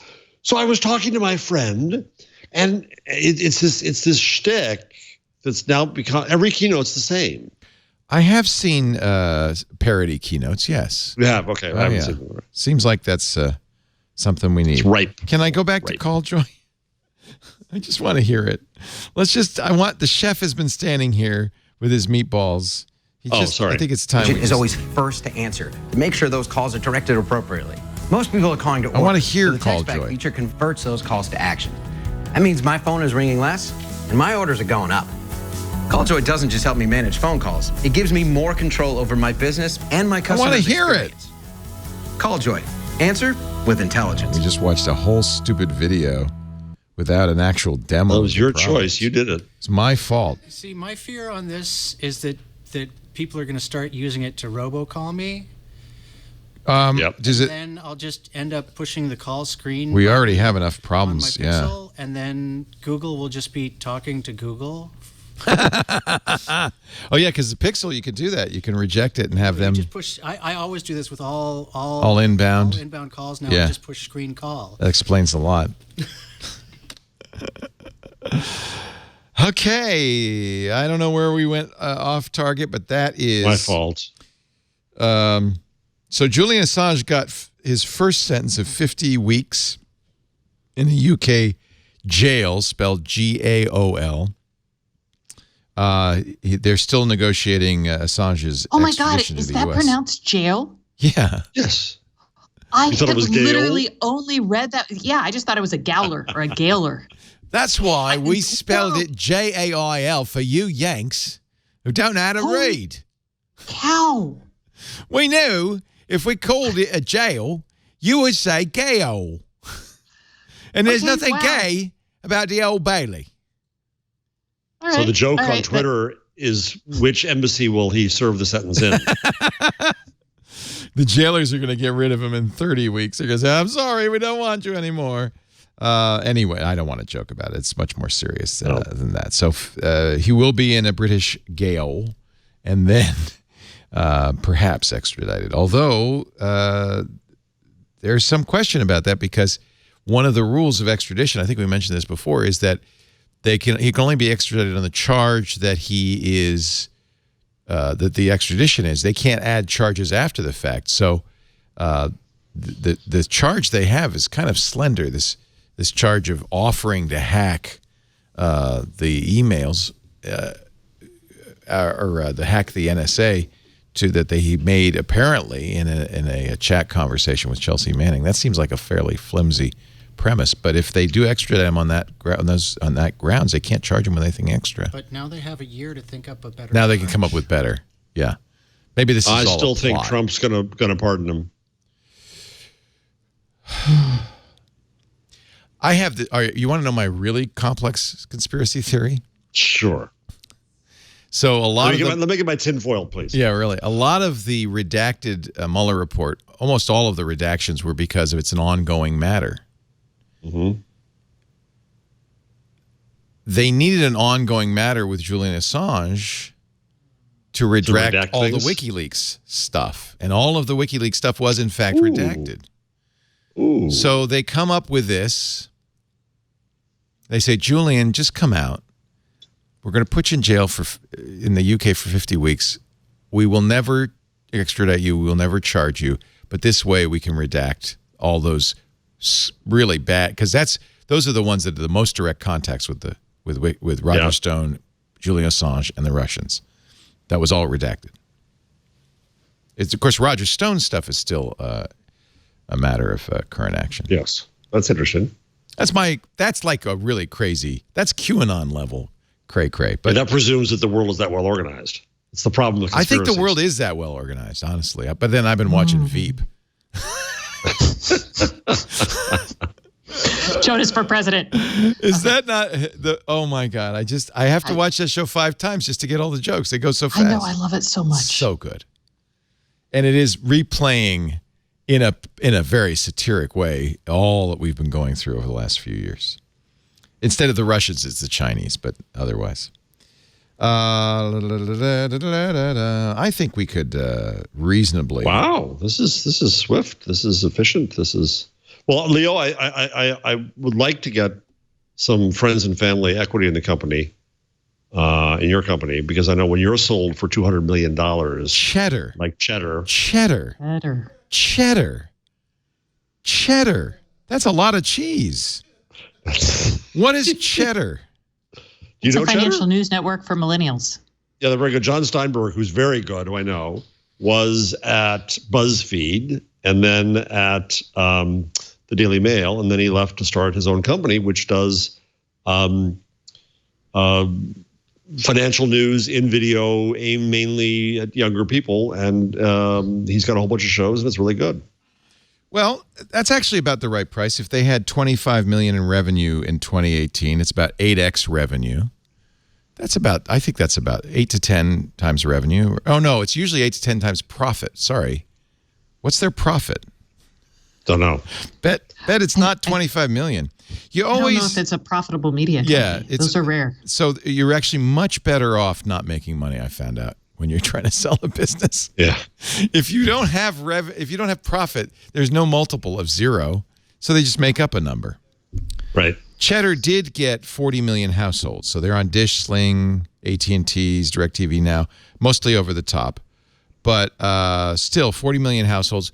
Tech TV had 41 or 44 million households and sold for more than 300 million. So now it was cable households, but and that was Tech TV did not make money except for one quarter that they faked it. So good for Steinberg. The website was always profitable. The website made $1 million a year, rain or shine. The Tech TV website. That's because they didn't pay you guys anything. The deal for Cheddar, all in cash. Cash, but he's going to buy some Altice stock. Is Altice the company that bought him? Yeah, Altice also bought Cablevision on Long Island. They're a cable company.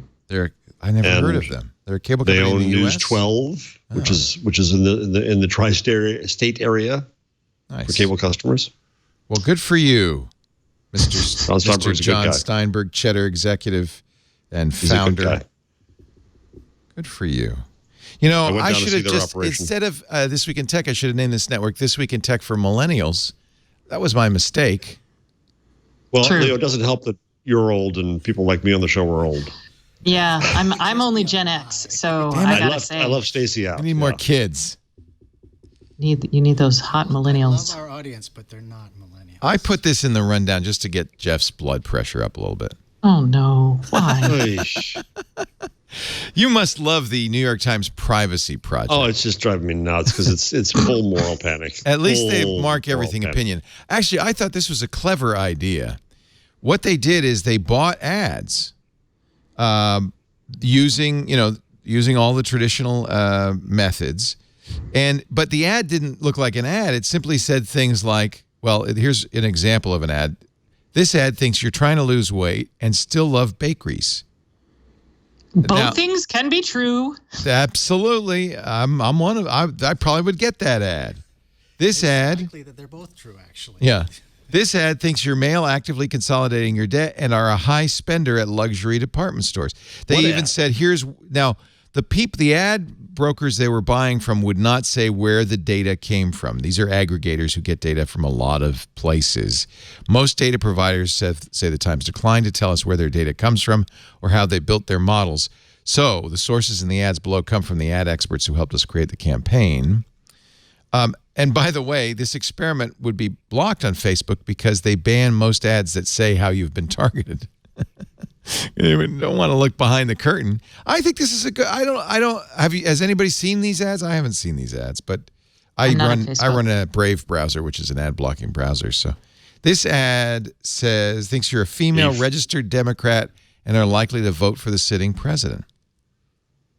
What ad? I don't understand this ad. Where's the ad?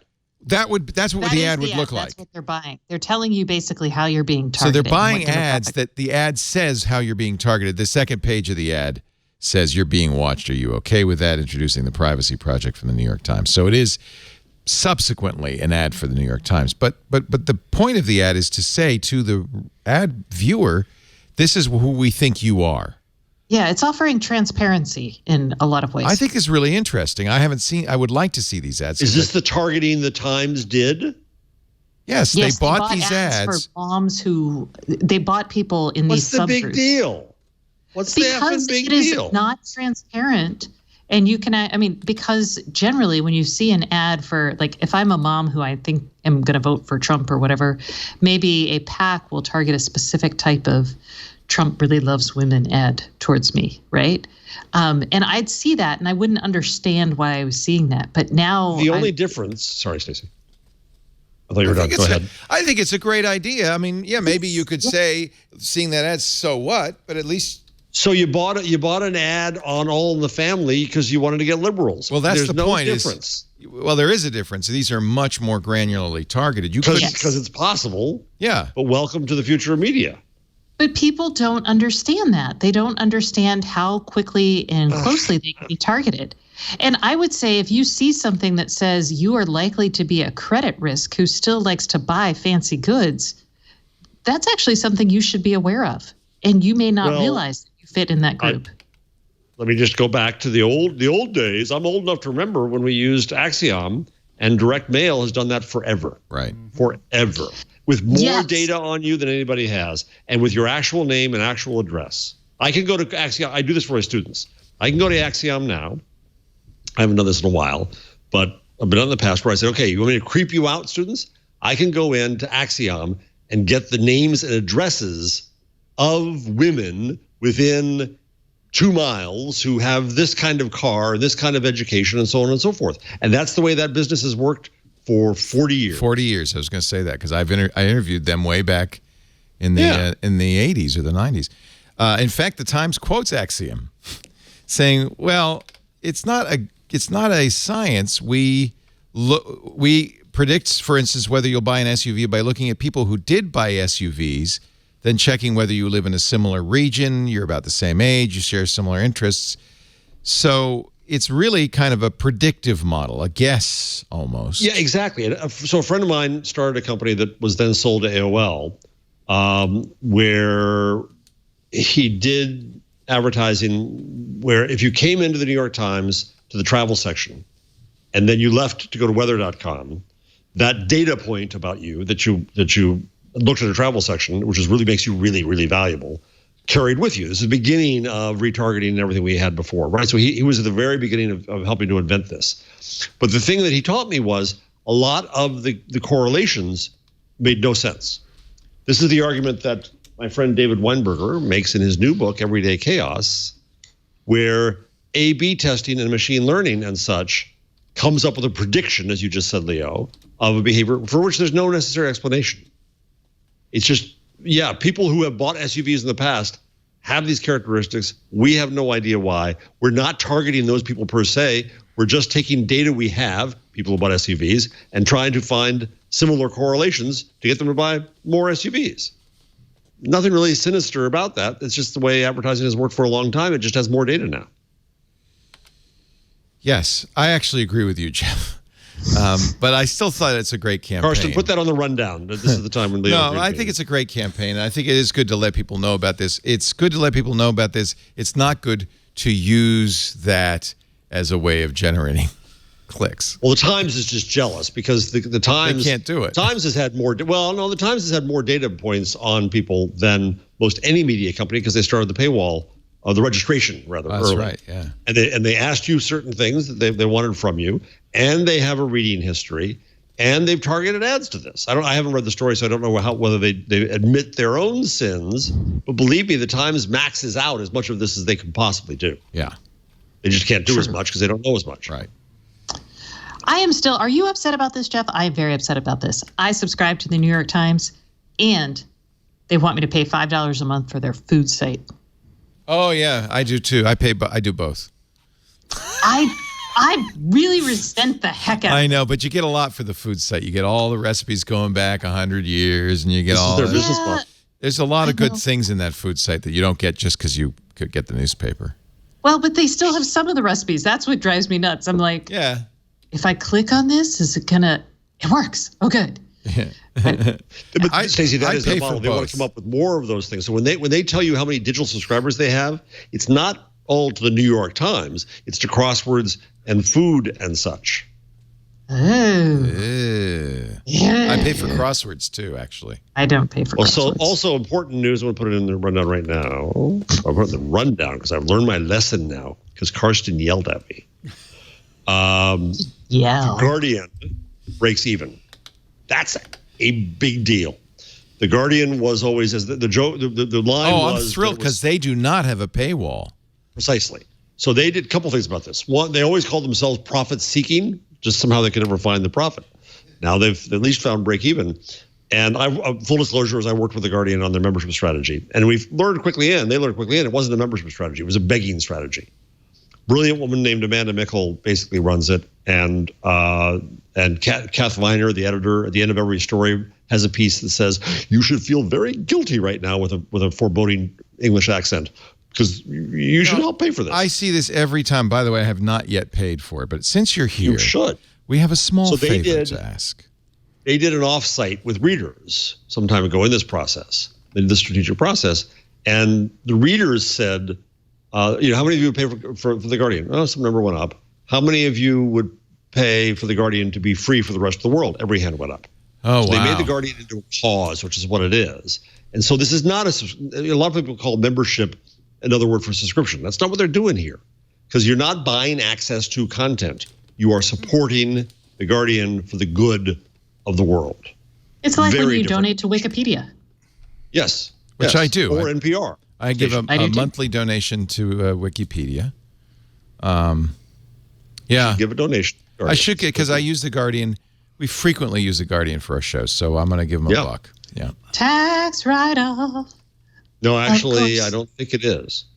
I don't know. In the U.S., it might go to their foundation. No, it doesn't have to be a nonprofit. Owned by a trust. It's a business expense. The truth is, Stacey, I deduct the New York Times subscription. I deduct all the subscriptions because it's a business expense. Yes, no, I was just thinking like Wikimedia is to the foundation. Yeah, that's a charity. So that's tax revenue. Yeah. But no, we deduct them as business expenses. Well, that might have been then there's just branding it as a cause. It's not actually a cause. Well, truthfully, because of the tax laws in the United States, you have to give so much in charity to exceed the 2 or 4% of the adjusted gross income that you really don't get to deduct charity unless you are really a big giver. On the other hand, you can deduct all business expenses from $1. So, Schedule C. Don't people donate 10% of their income to charity? Yeah, they're supposed to. That's tithing. Says God. Well, I know, but that's. I don't know, but they that's take. What is it 4%? I think it's 4%. So the first 4% you don't get to deduct. You get the second 6%. Okay. I was like, wait, no, people donate more than 2 to 4%, right? No. Oh. You're very generous. You really donate 10%? We try to. I don't know if we don't always hit that exactly, but yeah. Oh, good. Well, going from Stacey's generosity and funity, I'm going to go to one more story that I'm curious to hear your reactions to. Burger King and the Impossible Burger. Oh, it's so good if they could cook them correctly. I'm so excited about this. I think they might be able to with the because they flame them and all that. Yeah, well, no, the challenge is a lot of companies where you get the Impossible Burger, they cook it too long and it's not good. Can I tell you something about these so-called flame-broiled burger at Burger King? It is not flame-broiled to order. They flame-broil it long before. Perhaps at the store, perhaps somewhere else. Then they bring it to the store and they microwave it. And the hint that's happening is the ding right before your order gets delivered. Well, they put it through the grill thing. Then they put it in this plastic thing. You watch too many ads. The burger, they take it Actually, go to Burger King and watch what happens. They put it in a microwave. It goes ding. After they put it through the thing. But here's the issue. Should a pickle on a burger be hot? No. Well, that's the problem with microwaving the burger. The pickle becomes hot. You don't microwave the pickle. You assemble the burger later. You just microwave You never worked in fast food, clearly, Jeff. Oh, I did. Where did you work? Ponderosa Steakhouse. Haven't I told you the story of my finger? Yeah, that's right. Yeah, that was real food, though. That even though it was a chain. I worked at McDonald's. I know fast food. Yeah, so don't overcook it is the key. I had one burger. This is a big mistake, but it was the only place I could get it near here, at White Castle. Big mistake. Yeah, they do it on their sliders. It's not good? No, because they steam it, and it was mushy. Don't steam a hamburger. Yeah, that's what they do. Well, so some people sous vide hamburgers, but then you have to char it on the outside. Yeah, there. I have a little torch for that. Yeah, there's a torch for that. So now the chat room says I'm wrong. You can look into the Burger King and see the flames. Yeah, it's there. That's true. They're right. They just might do it an hour beforehand. Okay. And then microwave it later. And then they assemble and microwave, yes. Burger King cooks its burgers over a flame grill. They use a broiler, and you load frozen patties onto a tray, then shove them in. It's a flame grill inside. If the broiler messes up, then you have to count the entire load as a waste and cook more. Okay. If you see smoke coming out of the roof, then you know they're cooking. True. Is it like the hot sign on Krispy Kremes? Yeah. Because that is awesome. Or a pope has been elected. One or the other. Our show today brought to you. Are we done? Have we done? Have we said everything important? Yes, now I wanted to get the Impossible Burger. We're done. Yeah, actually. Now I'm hungry. One of our continuity people, Sarah, is a vegetarian. She's all excited about the availability of the Impossible Burger at Burger King. She's all excited about that. Is it out now or not yet? No, it's coming. They did it in St. Louis, and it obviously passed the test. So now they're going to roll it out, but they haven't said where. Has anybody had? Well, you had it, but it was steamed at a White Castle. Oh no, I've had Impossible Burgers before. I've had several. Good? It depends on how it's prepared. It's good if it's prepared correctly. It's got to be rare. Well, no, it just has to not be cooked. It goes from good to overcooked really fast. Got it. Don't overcook it. Okay. Our show today brought to you by Capterra. If you're in a company and you use software for your company, and I think we all do, but we call it line of business software. Often that software is old, out of date. You know how you know? If you're still required to use Windows 98 at work, or Internet Explorer 8, or Windows Vista or XP, that means that they got that software and nobody kept it up to date. Nobody's fixed it. No, whoever wrote it's long gone. There is a better way. Capterra. Capterra doesn't sell software. It helps you find software for your business. And almost any business, over 700 categories of software: CMS, email marketing, IT service, SEO, workflow management, yoga studio management, dental office software, whatever it is, it's there. And it's not just one or two. It's every program in that category, plus 850,000 reviews, verified reviews by real users, 30,000 new fresh reviews available every month, 1,000 every day. So this is a really vital, exciting place. Millions of people use it every month to find modern software for your business. Look at all these different programs. And the user interface couldn't be better. So pick a category, construction management software, let's say, or I don't know, pick one, Carson. There's all sorts of, you can see all the categories. It's just crazy. And then once you're in that category, cemetery software. Nice choice, Karsten. I bet the names are really great. Then once you're in there, you're going to get the full selection, but you can narrow it down with the filters. Like, do you want it on the hard drive or do you want it on the web? Do you want to manage, I don't know, what are some of the categories? Cemetery software. You can do grave search. Grave search? Yeah. Okay. Embalming services, anything. So you narrow it down. You can create a comparison chart of up to 4 different programs. So you can look at Semify. Wow. And then you can compare them. And Plotbox Cemetery Solutions. You know what? It's probably, look at it, it's 5 stars. We narrowed it down. It's a 5-star. So then read the reviews. People who actually use the program. Maybe it's the perfect program for you, but find out before you buy. Now, I know you would pay a lot of money for this service, but the best part about Capterra, it's free. Not freemium, free, like free forever. Capterra believes software makes the world a better place because software can help every organization become a more efficient, more effective version of itself. This is awesome. You know what? People love Capterra so much. That's why they get 1,000 new reviews every single day, because people want to share back. No matter what kind of software your business needs, Capterra makes it easy to discover the right solution fast. Check out Capterra's free website today at capterra.com/twig. capterra.com/twig. Capterra.com/twig. We thank them for their support, and we thank you for supporting us by using that special URL. Capterra, software selection simplified.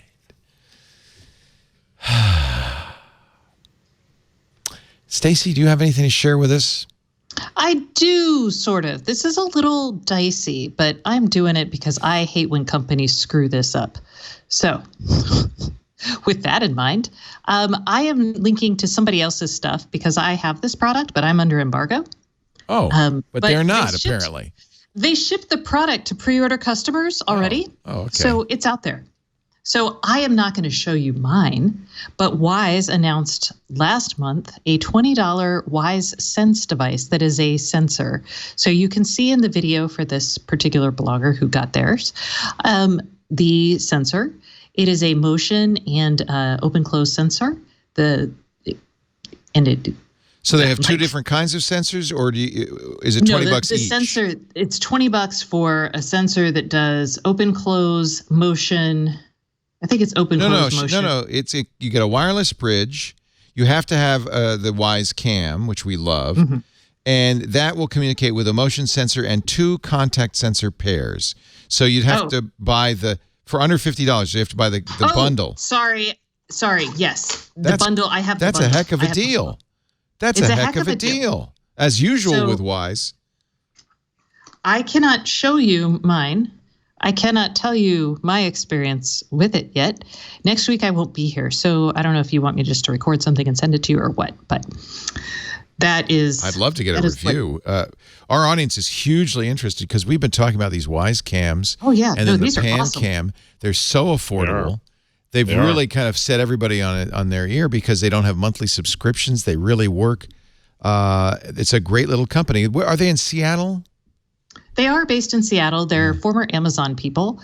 And this basically is a $50 home security kit with 2 open-close sensors and then a motion motion sensor. Holy cow. And they're very petite, as you can see in the the camera's petite. The sensors are much, camera itself. Here's the video. Here's Dave Zatz's unboxing and overview video. So you can see how small that's the camera. We've seen that. That's the Wise Cam. Yeah.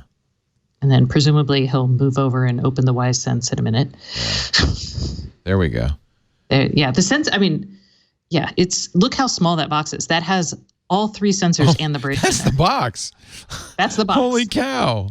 Oh, look yeah. You can't tell from there. So on the right is the sensor for hue light. On the left is Wise's sensor. It's a lot smaller. In that sensor, that's the size of a SmartThings motion detection sensor, the Philips Hue, just most of the on-market devices. Wow. This is so much smaller. It's so cute. Good for you, Wise. Apparently, it's thanks to you guys that I bought a Wise camera and we discovered our cat's gender dysphoria, whatever you call it. Your cat thinks it's a human. Our cat is a girl that pees like a boy. Oh, that's very common. That's just a dominant trait in animals. Is that what it is? Yeah. Uh-huh. What Stacy said. It shoots out past the litter box. Well, so we couldn't figure out what was going on. We're going to need a bigger litter box. Put the Wise camera down there to figure it out. So it was a unique use of the Wise cam. That is a unique use. So and the open close sensors are as small as the motion sensor. They're skinnier. Look at it. Here it is. It's on the screen. That is that's really cool. Wow. Yeah, Who are these guys? What's their story? So they basically are licensing hardware. So this Wise camera is the same hardware as Xiaomi's camera. So it's basically they're buying Chinese gear and reselling it. They're licensing, they're OEMing the Chinese gear. They're putting their own software platform on it, and their business.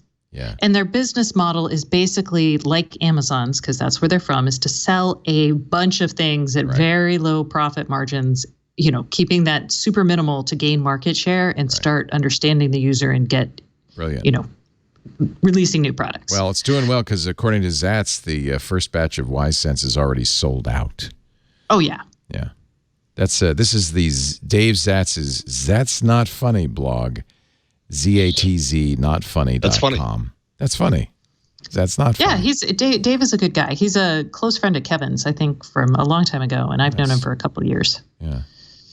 Oh, and the key thing for people who like this sort of thing is the Wise Cam. You can record everything locally to your camera. You can put a micro SD in it, or you can watch it on your phone without a micro SD. Yes. But there's no subscription, which is really awesome. There's no subscription, and I don't think things have to go to the cloud. No, or they don't store it in the cloud. No, they just go. Now, they do work with Madam A. It also works with IFT. They're working on a Google Assistant. Nice. And they just announced, I have to give them a plug for this, 2-factor authentication for everybody out there who reuses the same password again and again and again and again. This will help you not get hacked when you do that. By the way, the Wirecutter recommends the Litter Robot 3 open air auto cleaning cat litter. And I think it would scare the cat. No, I thought so too, and then we got it. Really? The cats love it, and it's amazing. No, well, the problem is I hate to get. So the cat is it's an orange cat, which is normally almost always male, but ours is female. Yeah, that is unusual. Yeah. And she will half the time pee like a boy, and so it'll spritz. It'll cover the whole back of that thing in pee. If you have to wash the whole thing all the time. Does she spritz when she's in a snit?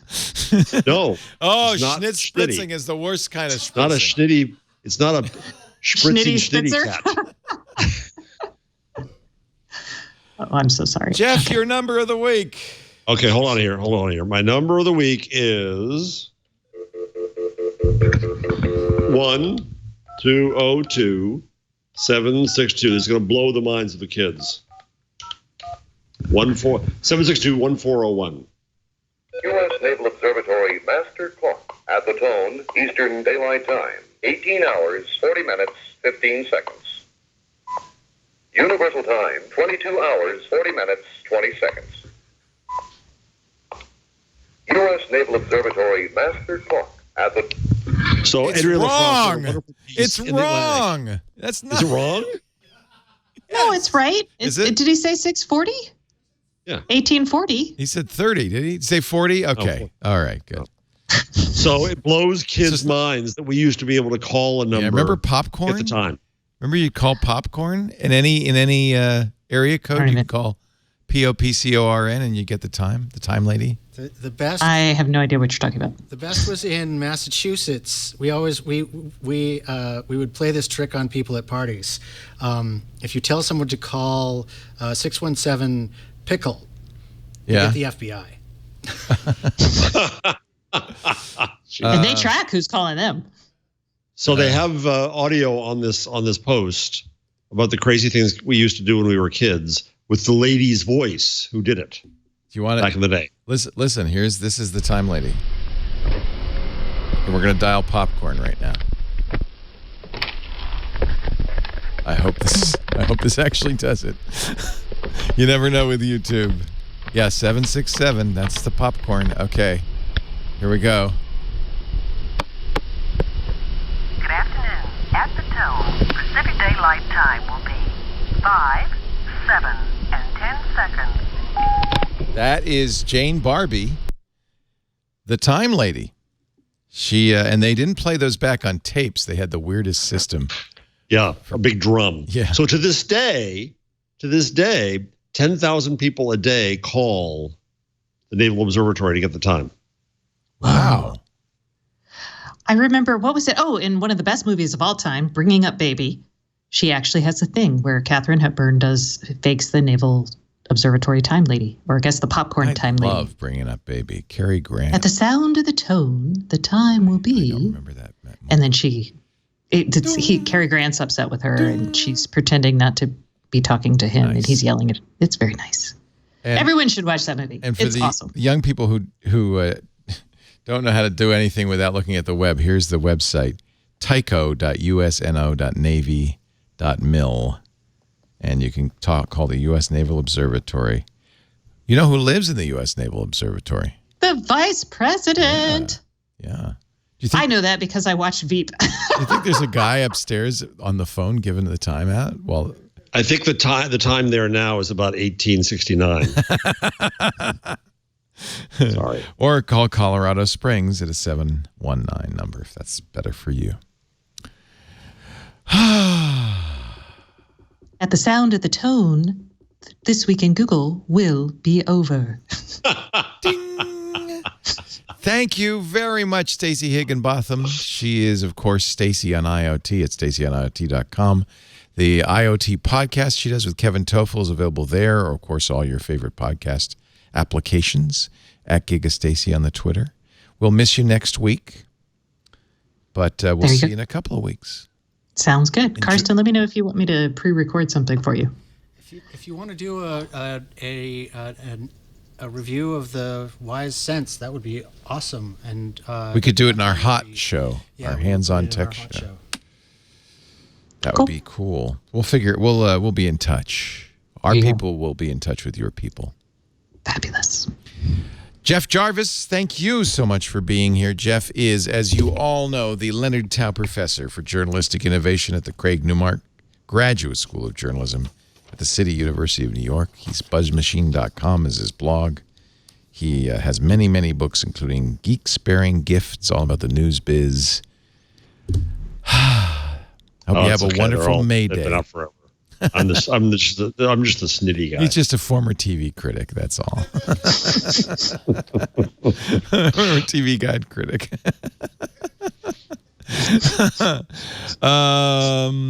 We do This Week in Google every Wednesday, 1:30 Pacific, 4:30 Eastern, 20:30 UTC. You can watch us live, twit.tv/live, or listen live. We've got streams there. If you do that, join the other folks who are doing the same thing at the chat room, irc.twit.tv. You could download episodes of any of our shows from our website, twit.tv. In the case of this show, it's twit.tv/twig. Or, of course, subscribe in your favorite podcast application, whether it be Stitcher, Overcast, Slacker, Pocket Casts, or, yes, even Luminary. We don't care. Controversy. Did we haven't talked. Did we talk about that last week? I don't think we did, but no. It's over now. We talked about it on Twitter on Sunday. Thanks. We all are everywhere you want us to be. That's all. As long as you can get us, we're happy. Thanks for listening, and we'll see you next time on This Week in Google. Bye-bye.